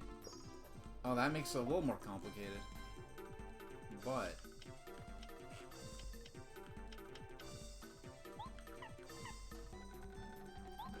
Oh, I've had sushi since I was like... Mom was taking me to sushi places in Manhattan since I was like 4 or 5 years old. Like, I think I was using chopsticks before I could handwrite my own name. And I say that as someone with a fine motor disability, so that probably says a lot about how early I was starting sushi. Now, I don't eat animals these days. I don't eat land beasts or fish, but I order lots of you know, stuff like cucumber rolls or avocado rolls these days, and I enjoy it a lot. Yeah, I remember this one place with we went to one of those conveyor belt restaurants when I was little. It was somewhere in Manhattan. I forgot where it's at. It's long gone by now, I'm sure. But yeah, my first. Okay. Yeah, let's do that.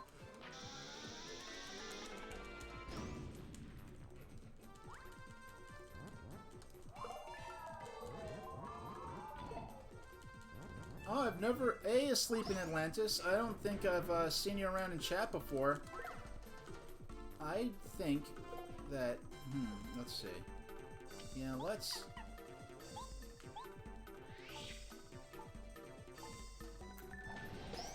this isn't my first time playing Paper Mario. I used to rent this a lot on N64 from Blockbuster back in the day, but I only got about halfway through the following dungeon before I had to return the game. And I rented it many times, but because the game saved on the cartridge itself, every time I returned the game, I had to, every time I returned the game, I'd have to start from scratch. So the further I got in the game, the less frequently I got that far. You're an occasional lurker? Okay. I'm glad you, felt like revealing yourself. And any other lurkers, you are, free to remain eternally anonymous. I do not, call out my lurkers. I like to, hey Aurelia, yeah, we're about to probably finish through the Paper Mario section of this stream. This whole section of going to meet Raphael the Raven, I forgot all about. This is some funky music.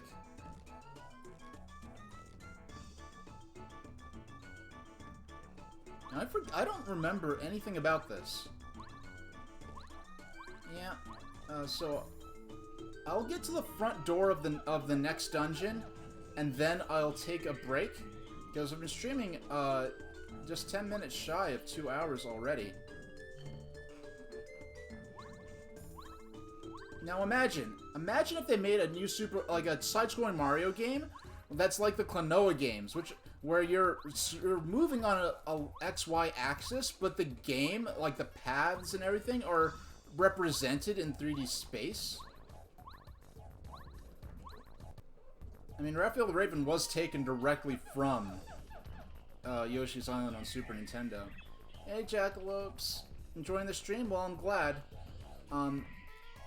Yeah, we're gonna save right at the front door of the next dungeon, and then I'm gonna take a, like a 7 or 8 minute break, and then we'll come back. I'll just play NES Pinball for maybe 40 minutes and call it. Not gonna stream super long today. Lots of other things I'd like to do, but on Tuesday, when I stream next, tomorrow I'm gonna be picking up Super Mario 3D World plus Cats, as I almost accidentally called it a day, and now this is kind of the joke. Super Mario 3D World plus Bowser's Fury. I only played the first world of 3D World back in 2013, so I'm pretty much fresh on the entire game. And so it'll be the first time I'm playing a game in the week of its release, even though it's technically a re-release of a game from a few years ago. Ever you think of a 2.5D platform, you think of Mega Man X7? Welcome. Sorry, I'm so surprised, but I remember the first screenshots of Mega Man X7 made it look like it was gonna flat out be full 3D, and they ended up making it just 2.5D at the end. Sorry, I'm so surprised, but I can't even remember the last time someone came up here. It sure has been a while. What? Oh yes, affirmative. I'm the master of this island. Call sign Raphael the Raven. If you have any problems at all, just let me know, okay? Go ahead, out with it. Ah, so you're Mario. I see. Roger that. You can't find a way to reach the volcano, is that it? Yeah, that's a problem. Not for me, though. I'll help. To be honest with you, I knew you'd ask something like that. I got a message from the stars, so I knew you were coming.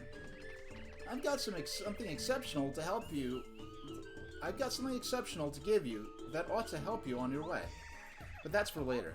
Right now, let's take care of that volcano problem, okay? Caw.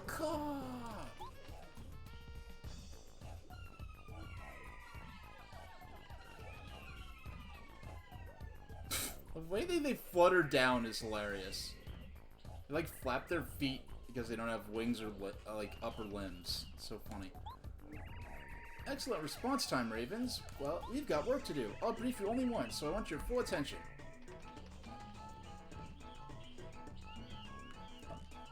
Oh, he's talking to them and I can't hear it because I can't understand Raven.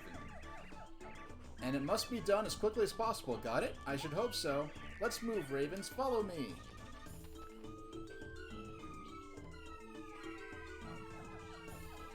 Now, Aurelia, I don't know, were you there last stream when I know you were there for part of it. I think you were there for some of the parts when I was looking at the theme park videos, but did you see when I was doing the Nintendo E3 stuff? Because I watched and commented on 03, 04, and 05. I was only going to comment on 03, but my viewers met the stream extension goal, so we were able to do 04 and 05 last stream. So if that's something you're interested in, you might want to take a look at that.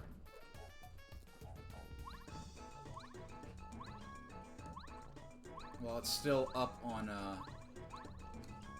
Twitch. I haven't uploaded it to YouTube yet. I don't know if I will. I might as well. I shouldn't have copyright problems with it.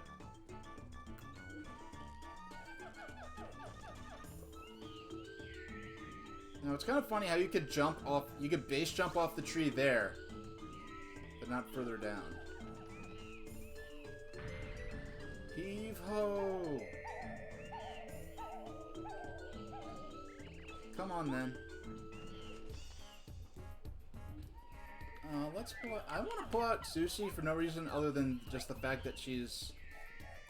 the, well, I mean, the VOD is, like, this... What's up on Twitch now is the same thing that I'm eventually going to upload to YouTube, so there's no real disadvantage in watching it unless you just want to watch it on YouTube, and I can't promise when I'd actually get around to putting it up on YouTube. I might as well put it up start uploading at the same time I start uploading this. Aye, alright. Is everyone ready? Now, Ravens, get to work. And if anyone's unfamiliar, I'll just type it in here.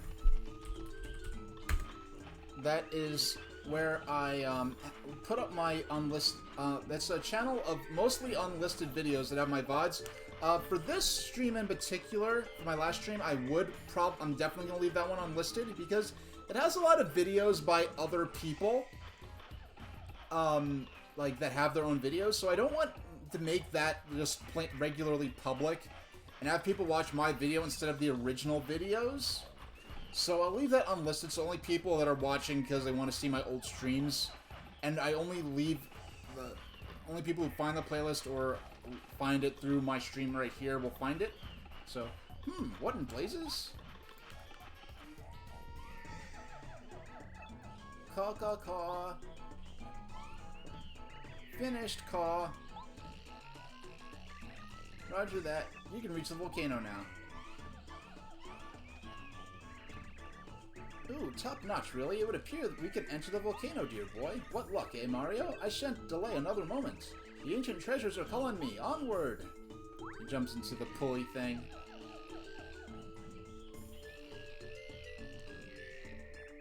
That Koopa, what a maverick, charging into the volcano. He was bold, I'll give him that. Bold and certifiably nuts. But enough about that. I want to give you that important item I was talking about. Here, take it. You got the Ultra Stone. Use it to Ultra rank one of your party members. Ooh. That's an Ultra Stone I found a long time ago in the depths of this jungle. Now that you have the stone, when you find a Super Block, you can upgrade one of your party members from Super rank to Ultra rank. Strengthening the members of your party will be key to your success, trust me. That's what a Star Spirit told me in a dream. Use it and prosper. I've got to go now. Over and out. Now that's interesting. Who would I want to Ultra rank? I don't know what abilities I would earn through that. Now, if I go to here, this should take me back to Yoshi's village, if I'm correct. My long is so hair. Very yes.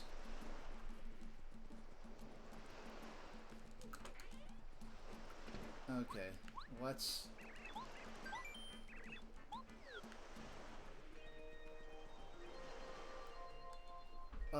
by context alone, I would have figured out what you meant by sushi, so you don't have to worry too much there.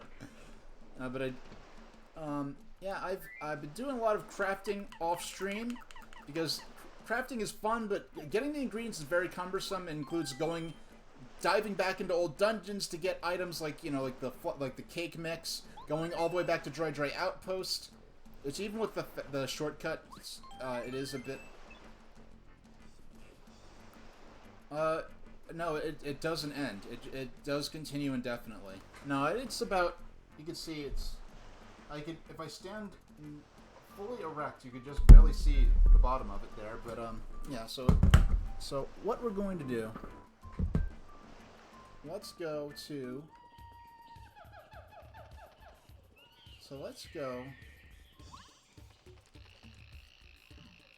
up to here. I'm gonna save at the front door of the dungeon. And then we'll come back, we'll play pinball for like, 30, 40 minutes. And... oh wait, did I? Yes, I did. I did. So you don't save outside the dungeon, you save inside. Yeah, so, I feel like it would be... we'll get... as soon as... okay. Identified as Mario. I don't know how Piranha Plant's supposed to talk.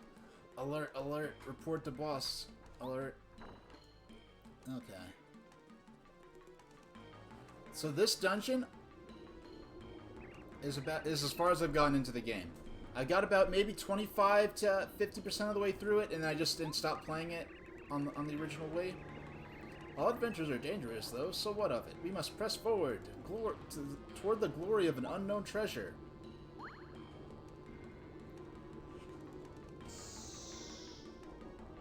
You are a hapless twit, but we love you. Yeah! What's wrong with this rock? It sank right into the lava.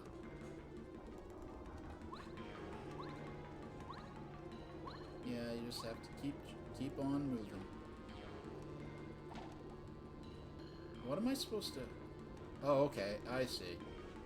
I have to wait for... we have some platforming going on here. Yeah, I'll be playing 3D World and Bowser's Fury next Tuesday. I don't feel like...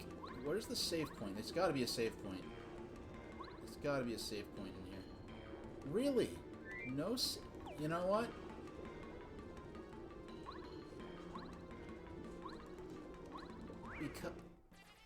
Okay, we're gonna fight this guy. Wow, fighting these, that will, put us to the next level, so we might as well do that. Actually, no. I'm gonna save that. I'm gonna save it. I'm gonna run away. So that next time we stream Paper Mario early on, we'll get another level up, and anyone who's new to the Wheel of Fate streams can see how the wheel works. I only played through the first world of the Wii U version, and that was back in 2013, and I didn't pay for that version, so this is the first time I'm buying it myself. So I don't feel like I'm double dipping, because that's a game I got with the Wii U as a gift, when the person gifted it to me. The person who shipped it from Canada. And I'm also fresh on New Super Mario Bros. U. Yeah, I'm actually going to go back. I'm surprised there's not a save point, like, right...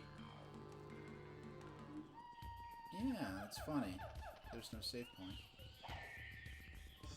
But we'll, we might as well use this. Oh yeah, I didn't lose any HP from it.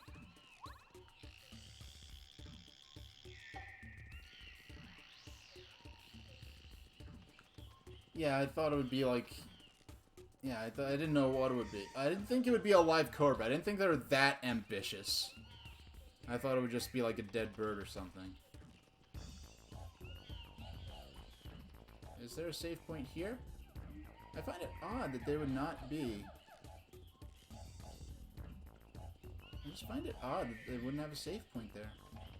I guess this is part of the game being a little tougher now that we're further into it. I don't really feel like venturing an unknown distance into the stage to find the save point when I knew there was one so close as right here. Alright. So, here's what's gonna happen. I'll be back in like, yeah. I've been streaming for 2 straight hours. So I'm gonna take an 8-minute break, which is a little longer than usual, but, hold on. Yeah, I only need a 7-minute break. So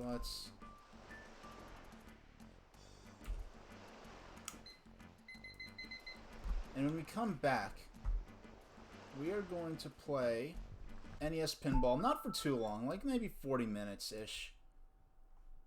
And so we'll be back in, well, we're not typically at this point. Well, lately I've been using the Paper Mario music as the hold music. But since we're exiting out of Paper Mario, well, let me change the name of the stream and the category. Let's stream under. Yeah, let's just stream under pinball, because when I was doing the versus pinball grinding on the Switch, the arcade version of the same game I'm gonna play, I was doing that under pinball, and with good results. So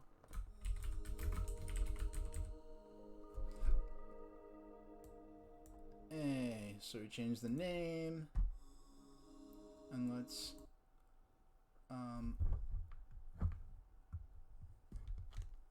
bring up.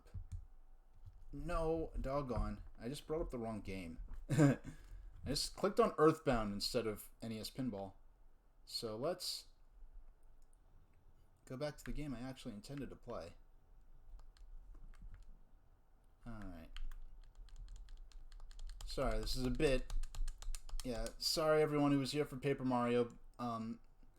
It's not so... It's the first time since Paper Mario, but I usually stream 2 games per stream. Usually I'll play a smaller arcadey type game first for like a half hour or whatever.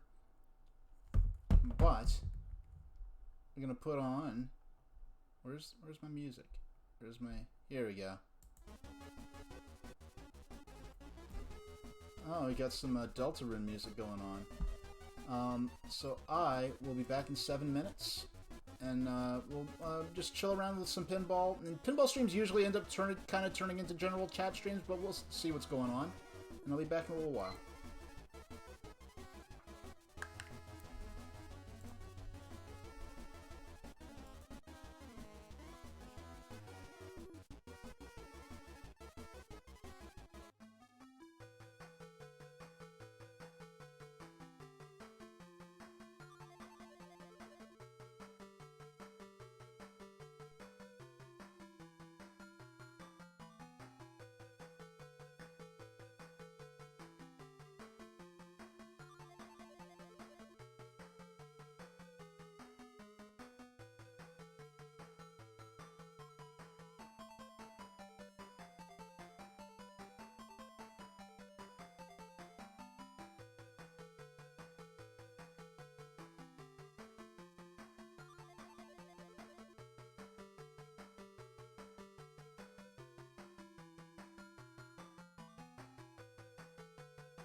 everybody.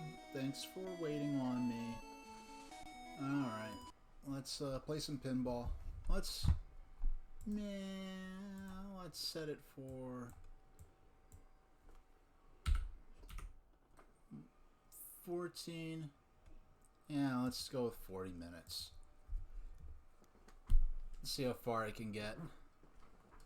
The on-screen high scores. The current high score I'm recognizing on the Wii, which is historically the main version of this I've played. Actually, I do need to adjust my volume. Let's see. Not my volume. The 18.5. This is a much quieter game than Paper Mario.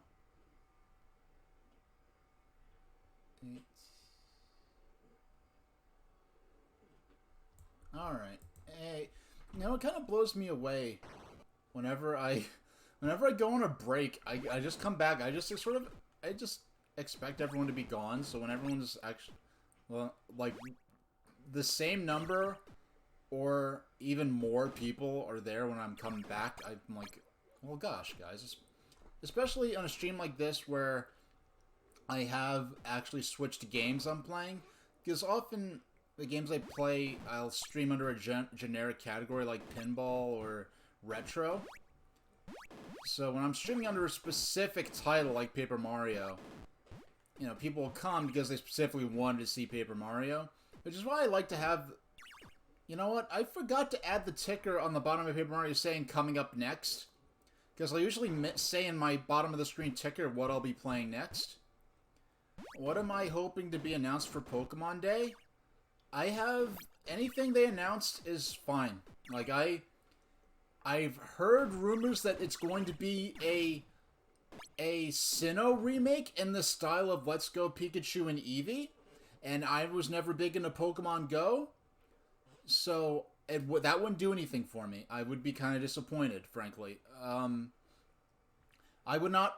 I wanted to play... I'm hoping for legit full traditional mechanics remake of Diamond and Pearl. I would buy that. But if it... Yeah, I heard something about Post Malone doing some kind of collaboration with Pokemon. I didn't know that it was I didn't know exactly what it would be or what it would entail. Let's see, like... If it's a Let's Go style, I won't get it. Because frankly, I'm not into... Pokemon Go, and Let's Go is kind of an extension of Pokemon Go. I would be happy for the people who would be excited about it. If it is a traditional mechanics remake, I would play it because it would be my first time going through the Sinnoh region. The only Gen 4 games I played were the Gold and Silver remakes, so I would be new to the region entirely. Yeah, if it has traditional battle mechanics and catching mechanics, I would go along with the Sinnoh remake. No, it's a rumor. It was just a rumor. I didn't take it too seriously. I didn't even go out of my way to hear this. It's just something I heard. Someone talking about that I heard someone saying that they heard a rumor that this could happen. So it's not even, don't even take it seriously. Now, and the thing is, if it did turn out to be that, I just wouldn't buy it. I wouldn't even be upset.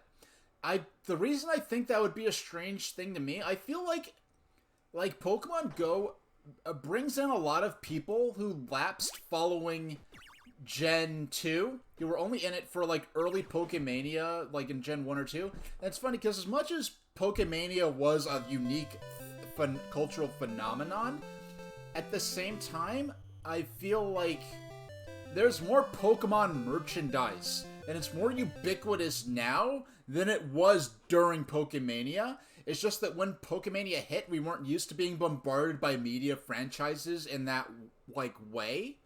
So it was a bigger deal then, but there's more merch. I feel like it's a bigger deal now than it was back then. It's just that we weren't used to multimedia franchises bombarding society like that back then.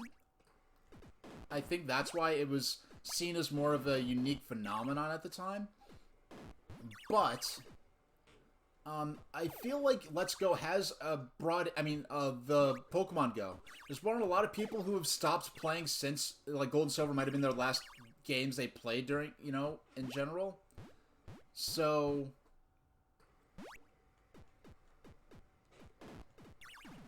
I don't even remember what Unite was. Is that thing that was involved with that weird Chinese company?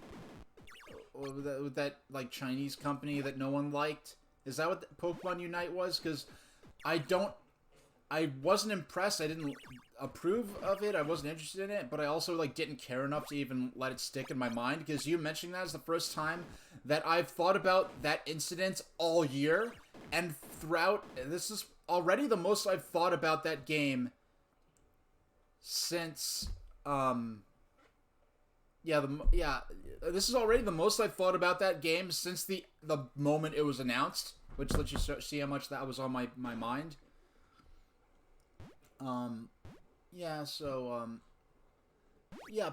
But what I keep getting at, and then I keep, like, sidetracking myself, is that basically Pokemon Go brought in a lot of people who haven't played Pokemon since Gold and Silver, like Red and Blue, Yellow, then Gold, Silver, and Crystal. And with that in mind, I feel like, and Pokemon Let's Go could be seen as a sort of a vehicle, like a Trojan horse, to try to bring a lot of those lapsed Pokemon players, or new people who are introduced to Pokemon by Pokemon Go, which is a very large number of people, into playing something more like the traditional mainline Pokemon RPGs. And with that in mind, I feel like doing, like, Let's Go Johto would be a better choice strategically than going for Sinnoh. Which is that was my main take, and not even, like, before the fact that I personally would not have liked Let's Go, I would not have bought or been interested in playing a Let's Go style remake of Diamond and Pearl. Just strategically, I just feel like doing Hoenn, doing Johto would have been a better, like, marketing choice for a Let's Go type game. Important announcement for Pokemon. I forget. I like this. I'm so used to the arcade version where I can't pause it. This version I can actually pause it, which I'm not used to. Because when you're doing the high score runs in the arcade version, because it was an arcade game, you can't actually pause it. Important announcement for Pokemon Day 2021. We're proud to announce that Parasect will be returning to Pokemon Sword and Shield in the future update. I'll challenge anyone to a battle in Pokemon Stadium 64.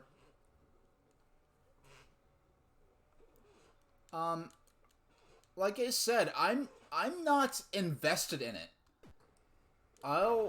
If I happen to, yeah, I'll check it out. I'll check out the announcements, but I'm not invested in it.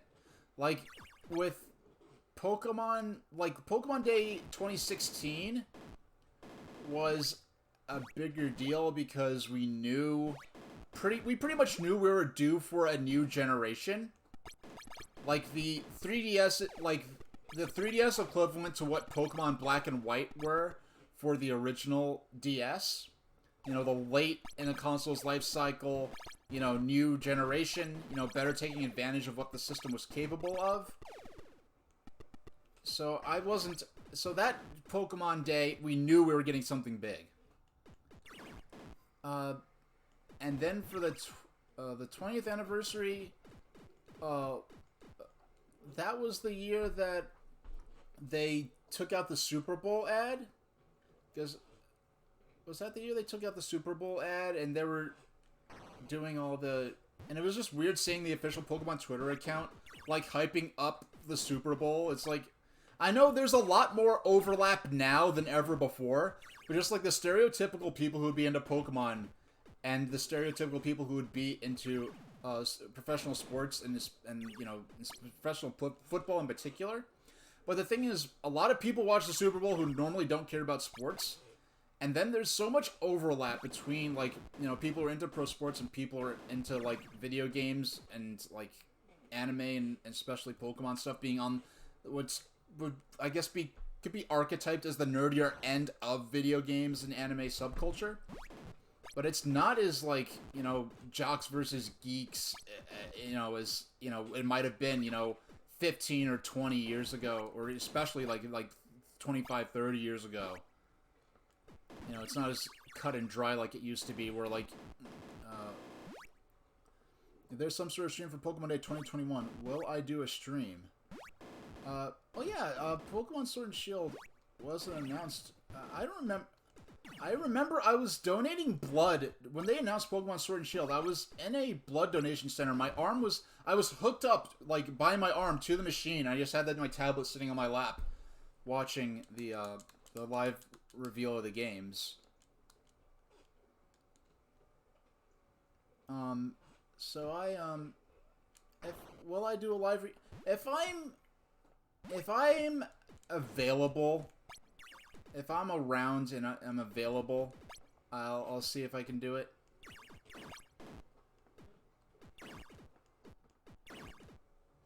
I know it's probably one of those things that yeah, if I'm around, I'll do a live stream of it. And the thing is, because the thing is about 2020, it's like the year because I wanted to do at-home live reactions to like E3 type stuff, Nintendo Directs for the longest time. And once I finally had my full setup put together, that's when E3 gets canceled. There are fewer Nintendo Directs and all this. It's like, I was like, okay, great. I missed the boat on that. And it seems like there's not going to be an E3 this year either. And not having E3 2 years in a row is basically going to probably kill the event forever, sadly. Which is a shame. It's not that I wanted E3 in particular, but just even if it's digital only, just having a focused period of like most of the big, like a good 60% of the major announcements and news for the game industry, and those particular like 3 or 4 days was really cool. It brought a lot of people together.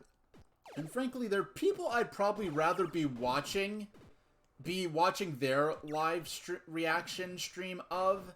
Like, if Pete Dorr was doing a live, like, if E3 was happening this year, and Nintendo was doing a Direct, I'd rather be watching Pete's stream of it than doing my own stream, frankly.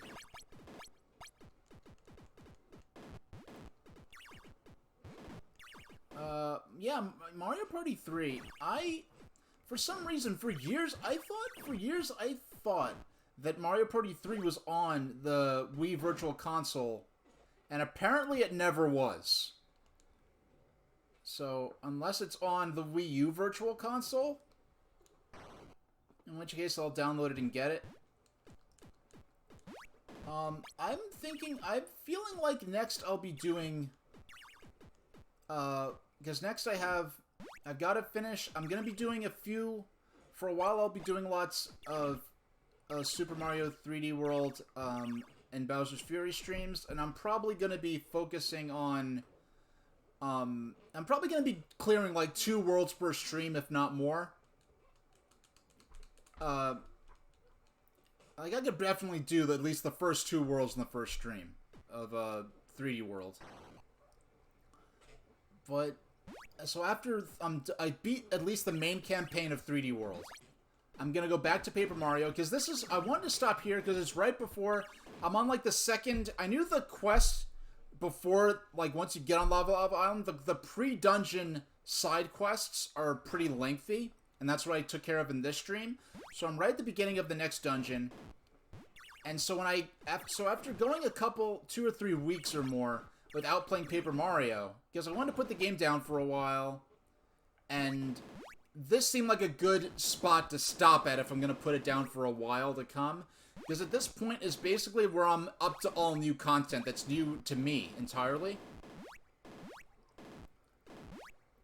I'll be doing, I mean, it may only take a stream or 2. It depends on how I feel or how it goes, because I don't know if it may only take 2 or 3 streams, and plus I may do 1 stream 1 week and then 2 streams the next, and alternate between 2 streams 1 week and then 1 the next. Because, so we'll see how it goes, and there are other ideas for other sort of minor streams. Like, I might do a stream where I do some NES, some, like, versus pinball stream grinding, in addition to, because right now I'm just sort of messing around and playing till I lose, and, you know, I'm just sort of running my mouth. But when I do the more serious sort of stream grinding, I might, you know, do an evening stream where, you know, like the night streams I used to do, where I do some versus pinball, and like have some old train videos playing, you know, or something, and just have me and the game sort of be in the corner. Because there are lots of old train videos I've streamed, you know, spontaneously before that I haven't had any copyright problems with. You know, so maybe I'll play some stuff like that and have a good, like, nighttime stream. I don't know. That isn't too long, just maybe like an hour and a half at the most.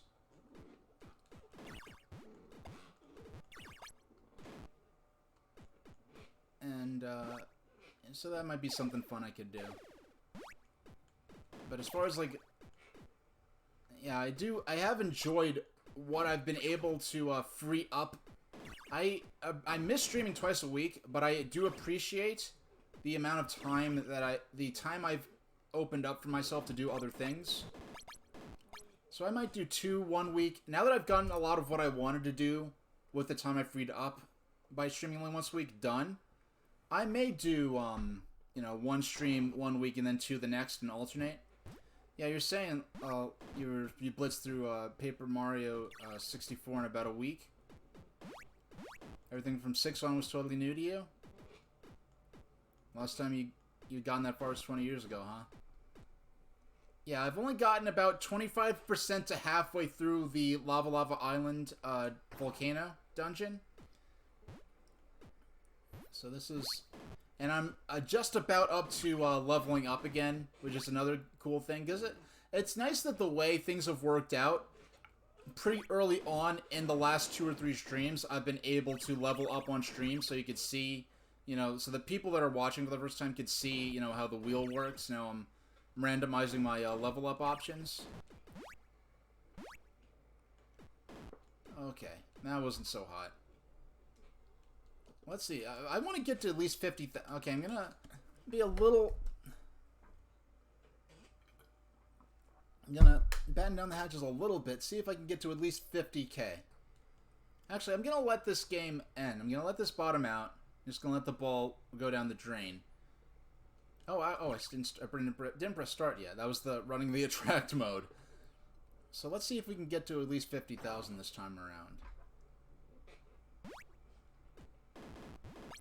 Thanks for everyone who's stuck with me through the game switch from Paper Mario to this, because I know when you have this game that, you know, in Paper Mario there's a lot to look at, there's a lot of music and sound, then you have this very visually sparse early NES game with most of the screen is black, there's very little music, minimal sound effects, and I mean this is a game that, you know, you'd compare to like something like the pinball pinball game on Intellivision, for instance.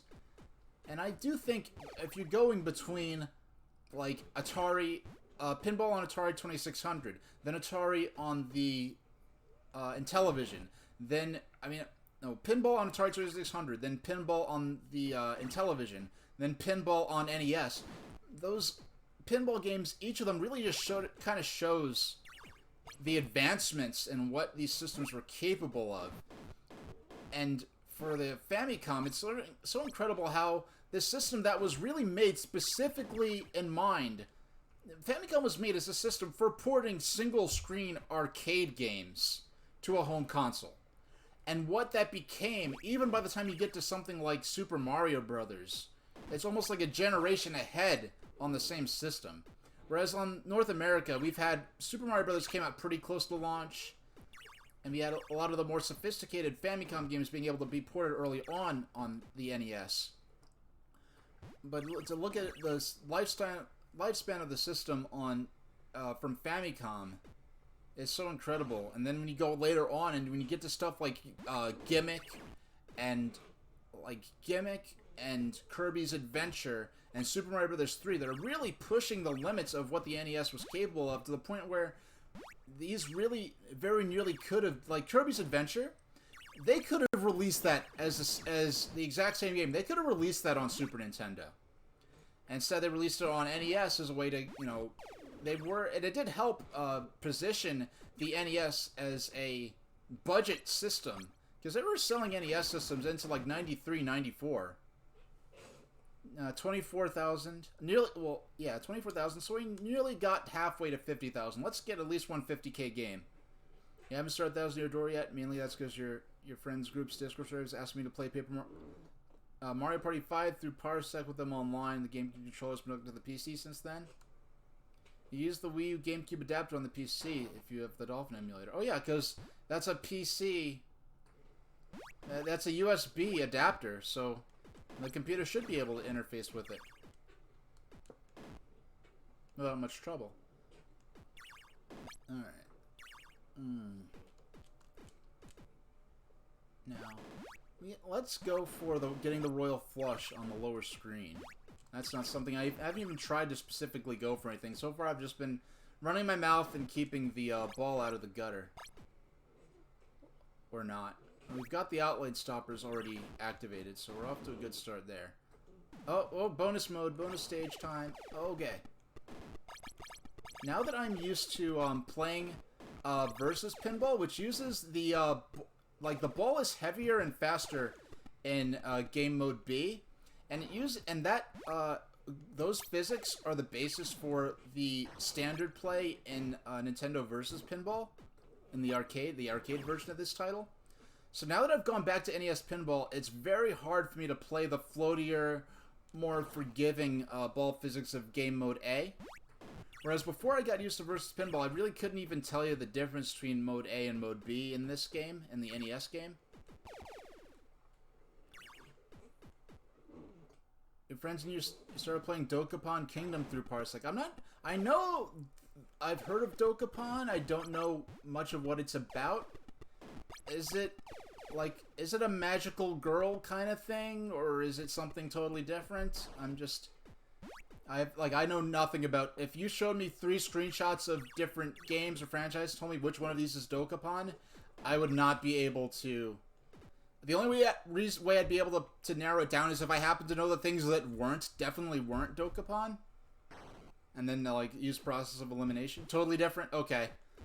I just know it just sounded kind of Japanesey. So this is probably, doesn't reflect, I'm probably guilty of being a little stereotypical here. It's Dokapon, sounds Japanese-ish, and one of the most Japanesey kind of motifs I could think of is magical girls. So that's how I came to that guess. And honestly, and I really haven't seen or gotten, I really am not exposed to much magical girl type stuff. Except for, I watched, a few episodes of Sailor Moon back when it used to come on early in the morning in the 90s, but really that's it? I really am not too versed in magical girl, media, and I'm not the kind of person who would be would think, the girls are cute or something, and it's ooh, my waifu, it's not that kind of thing, but as a concept, as a motif, I've always found it kind of interesting. I know. So, it's more similar to Mario Party, but with RPG elements. Oh, that sounds interesting. The combat has a rock, paper, scissors grounding, so it's somewhat random. Alright. Okay, let's get to 10K, and then I'll start...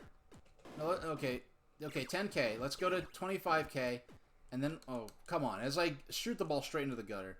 And then we'll start getting ambitious and see if we can get to 50K in the 16 minutes we have left. To the end of the stream.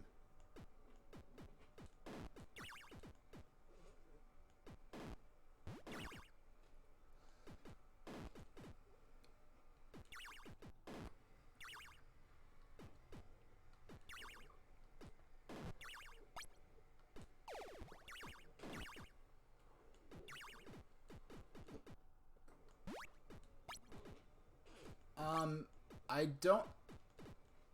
everything looks alright on my end. Okay. Yeah. Yeah, nothing crazy happened on my end. So... Alright. I'm just messing with some stuff in between games.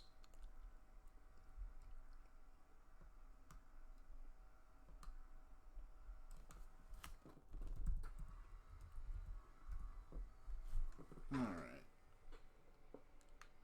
Okay, let's go for it. You got 15 minutes.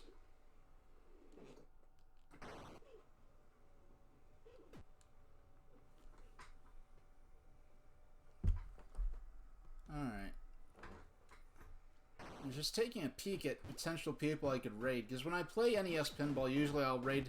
pinball is a relatively small category or community to the point where I feel pretty... I've had good results randomly jumping in on pinball streamers. Usually they're streaming actual physical pinball tables. But right now the only pinball stream that's live is some automated, like, chat interaction thing where you're playing a pinball machine for some points. It's tie-in with some site that probably gives you creepy points towards discounts or something, some nonsense like that. Alright, I'm glad it's working for you. Oh, can we get... Come on. Oh, come on. We gotta get... Oh, wait. Doggone. We were one card away from getting that royal flush. I really do. It's been a while since I've sat down and played either of these 8-bit Nintendo pinball games, but I do feel like the Versus System version is the superior game. The sound effects are more attractive, the graphics are more attractive, the scaling of the point system is much fairer, because it lets you, well, for instance, if those who aren't familiar, like, see those 3 circular targets, what they call the pop bumpers on this lower table? Those are all worth 100 points. And on this upper table, that pop bumper is also worth 100 points. I'm going to let the ball drain here, so we go back to the lower table. Now, on the Versus System version, the arcade version of this game, the lower pop bumpers are worth 300 points each, instead of 100. And I think that's a much fairer scoring system, because on the upper table you have no hazard, you're at no risk of losing your ball, but on the lower table you have the out lanes and the drain, which together, you're at risk of actually losing balls and eventually getting a game over. So because you're at a risk of losing your balls, I think the pop bumpers should be worth more points on this lower part of the table. So because they made the lower pop bumpers be worth 300 each on the arcade version, I do believe that alone makes it a much superior version.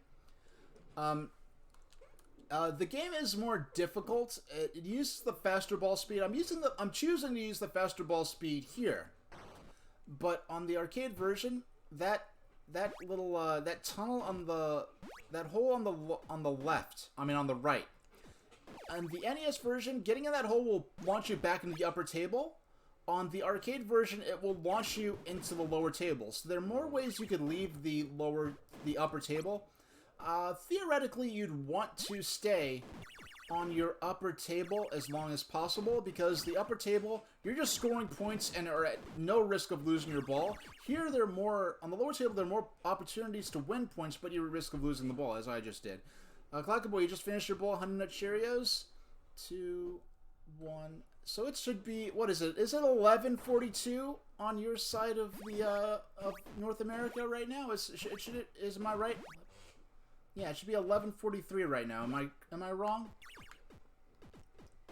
One thing I do like is that on the when I play Versus Pinball, which is the one I play competitively, or pretend I'm playing competitively anyway. I was in the top 50 high scores. I think I was in the top 50, if not the top 100, if not the top 50. I haven't checked the scoreboard in many months, so I have to update it and see if I've slipped at all. But the cool thing with the Arcade Archives games on the Nintendo Switch, you can map the buttons as you please. So I was able to map my left and right triggers to the left and right bumpers on the shoulder of the controller, which is much more like using, the left and right triggers. While I playing Stinger Tuesday, I will not be playing Stinger on Tuesday. I decided that Stinger is worthy of its entire stream. So my plan right now is I'm gonna be playing Super Mario 3D World for a while. I'm gonna play Stinger. I'm gonna do one stream dedicated to Stinger. Then I'm gonna get back into Paper Mario, and I might be playing Stinger. And because Paper Mario is on the same Wii U console that I'm playing Stinger on, I could very easily switch between the two games. So I might go back to when I used to do the streams where I'd play like a simpler arcade type game for maybe a half hour, then get into my main game. I might start doing that with Paper Mario, and I might play Stinger as a warm-up game for like the first half hour or so. But my first stream with Stinger, I will be playing for a full stream of just that one game. I know, I just need to restart the massager on my chair. And the massager on this, the heated massaging backrest that I've added to my chair is the reason I could stream for so long as I have been. Alright, because it is 3 hours behind. And how I came to learn that that the West Coast time was 3 hours behind was because of E3. Because, like, you know, just knowing, like... but once I'm done with Paper Mario, I'd like to play Pokemon Pinball. But since I did the E3 2004 last time in the last stream, because we got the stream extension, after watching E3 2004, I really am been especially interested in playing some DS stuff on the Wii U. And I haven't made a setup, like a layout for playing DS games. When I play DS games, for certain games that only really use one screen or the other, I might just have a layout with just one screen.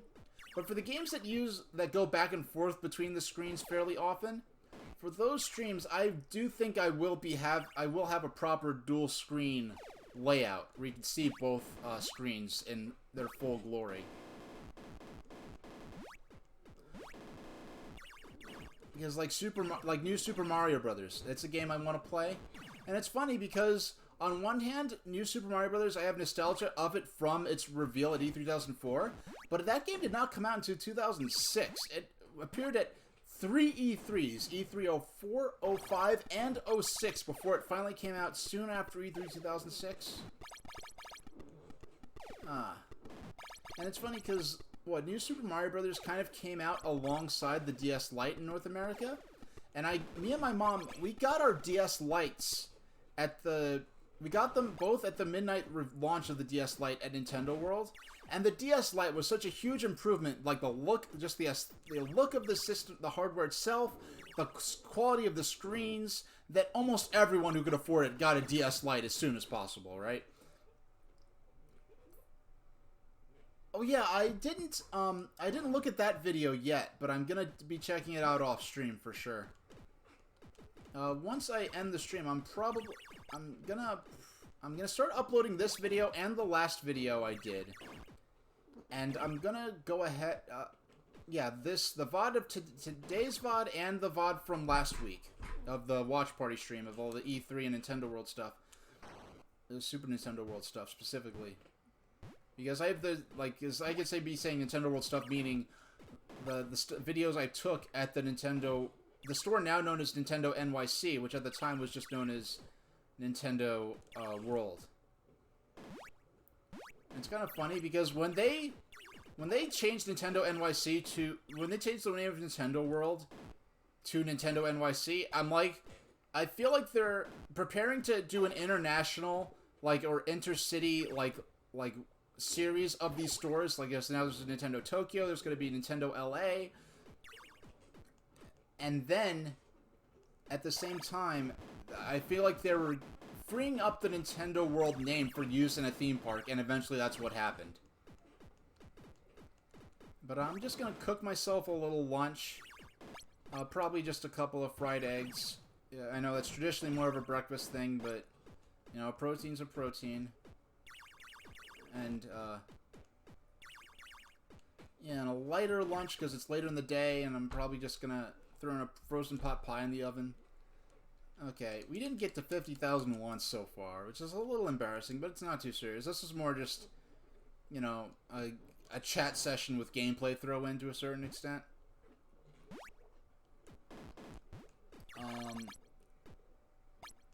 But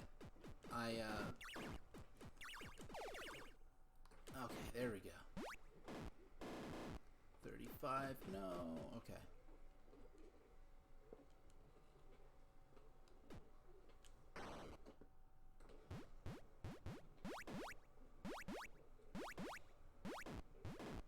Alright, we're just gonna watch. No.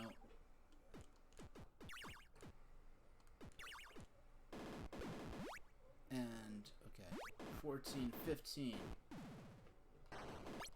Yeah, and like when I went to that hole on the right there, if that was on the, if I was playing versus pinball, that would have just launched me straight onto the lower table immediately.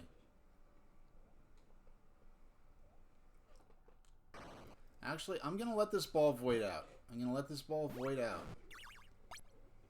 And then I will let this ball void out. And as my objective, I'm just gonna see if I can keep this next game going for the next... Okay, I'm gonna set the timer for...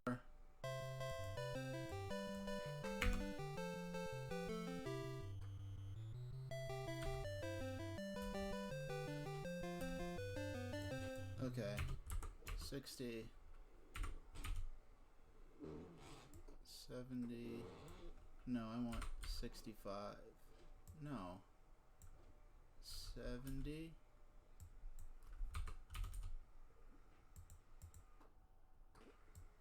Okay. 5...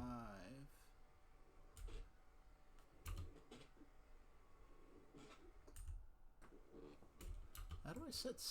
It's...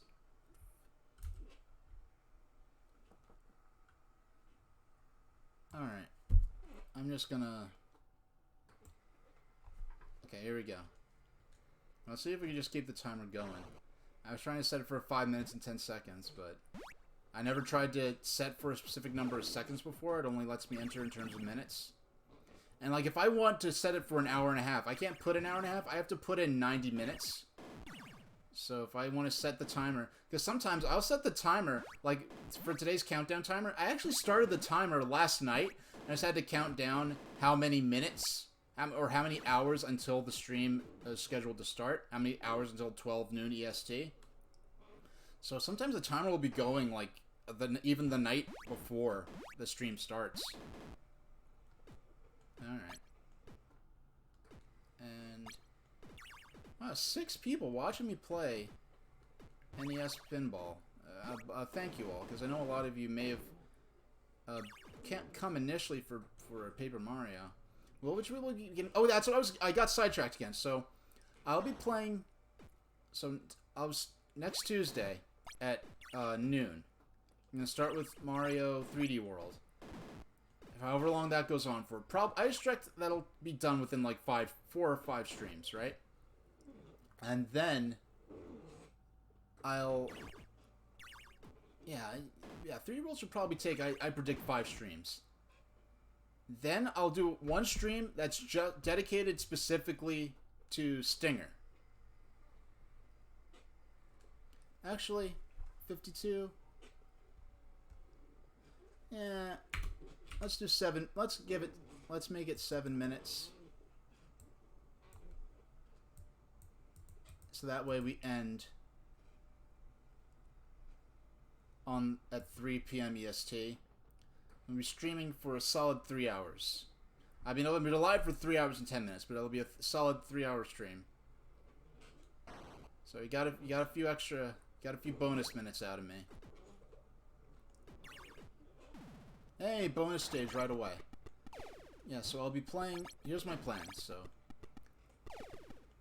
3D World starting Tuesday. Probably 2 or 3 weeks of that at the most.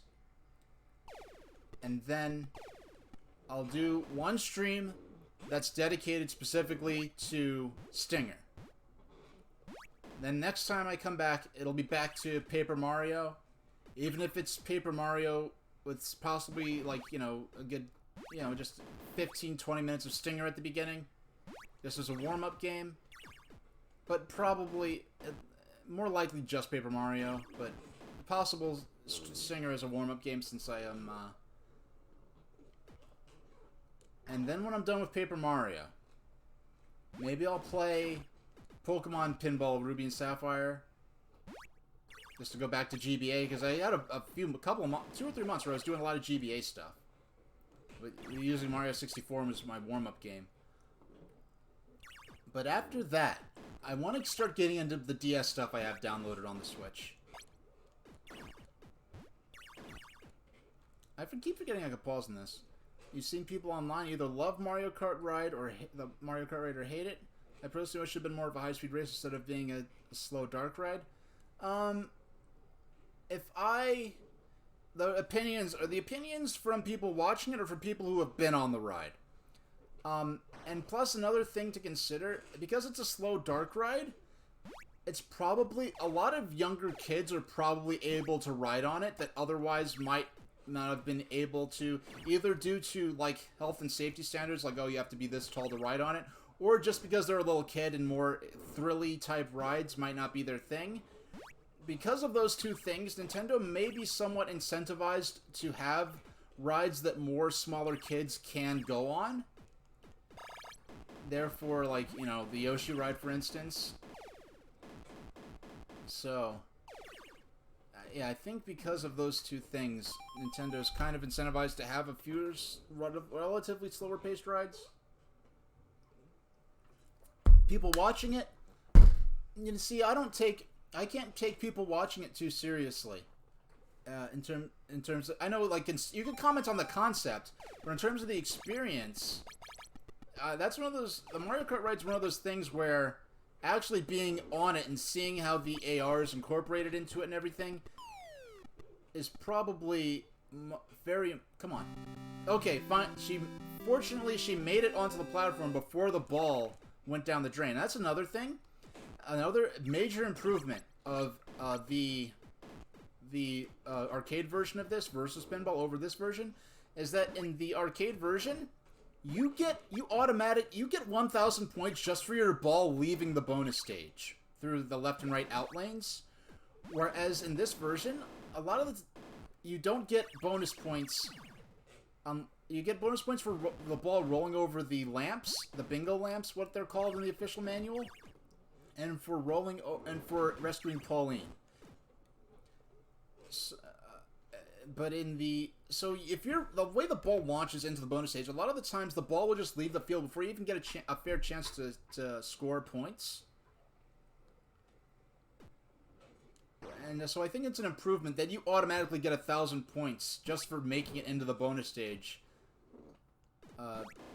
Thanks to, you know, the 1,000-point bonus for leaving the stage. Now, I had to check to see, because there are markers saying you get 1,000 points for that are in the drains, and I didn't know if that 1,000 points was just a visual flourish added that for the arcade version, but you got 1,000 points even in the NES version. No, the extra 1,000 points for leaving the bonus stage is unique to the arcade version. And this isn't bad. This is still one of my favorite games, but the arcade version is just such a better version of this. I'm considering bringing back Versus Pinball as a warm-up game, even if it's only like 15 or 20 minutes before I get into 3D World. Yeah, I mean, I already made the title card for it.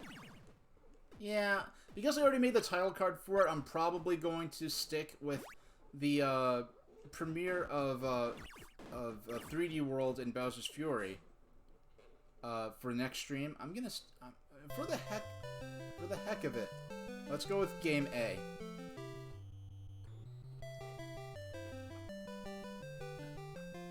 Just play with this. Oh, I feel the difference already. The ball is moving so much slowly. And I like it does keep a different score for Game A and Game B, because I think in Game B I had like 68,000. Now this one's for the road. I'm gonna play this one till I get a game over, which, having lost a ball already, is not gonna probably be in too long. Actually, no. I'm gonna end it on the hour. Not that there's gonna probably be that big of a difference between. I'm probably not gonna be able to keep it. It's probably gonna be that big of a difference anyway. And plus, the arcade version of this game incorporates bubbles from Clu Clu Land, which is one of my favorite games. It's one of my favorite games, even though it's not that good, and I'm not that good at it. I personally think Clu Clu Land gets hard too fast. Oh, and I do have, that's another thing, I do have the Versus system version of Clu Clu Land already on the Switch. And I have not played it before, so that's something I can look into. And I think I have, do I have Clue Clue Land on here as well? I believe I do. Or is it available on here? I have to look into that. Hey. Hey, at least we saved Pauline one more time. Alright, so we saved Pauline. And that's where I'm gonna call it. So, thank you all for joining me. So, we'll be putting down Paper Mario for a while. I'll see you again on the 16th, Tuesday, on Mardi Gras at noon. We'll be starting with Super Mario 3D World and Bowser's Fury, which I have not played it since 2013. Would I ever stream A Boy and His Blob? A game that I am 100% blind on. Would I stream? I've been thinking about it. I'm blind on it. I know what kind of game it is, and I'm like kind of torn if I should play the NES version or the Wii version, because both of those games are so, the art style and the in-game graphics are so adorable in both versions of that game. But so I'll see you all on Tuesday at noon. And let's see, is there anyone? No one I know is streaming now. No one I know is streaming. No one is even streaming pinball. That's not a weird robot. So I'm just gonna end it there without a raid. So I'll see you all next time. Thank you very much for watching, and Happy Chinese New Year.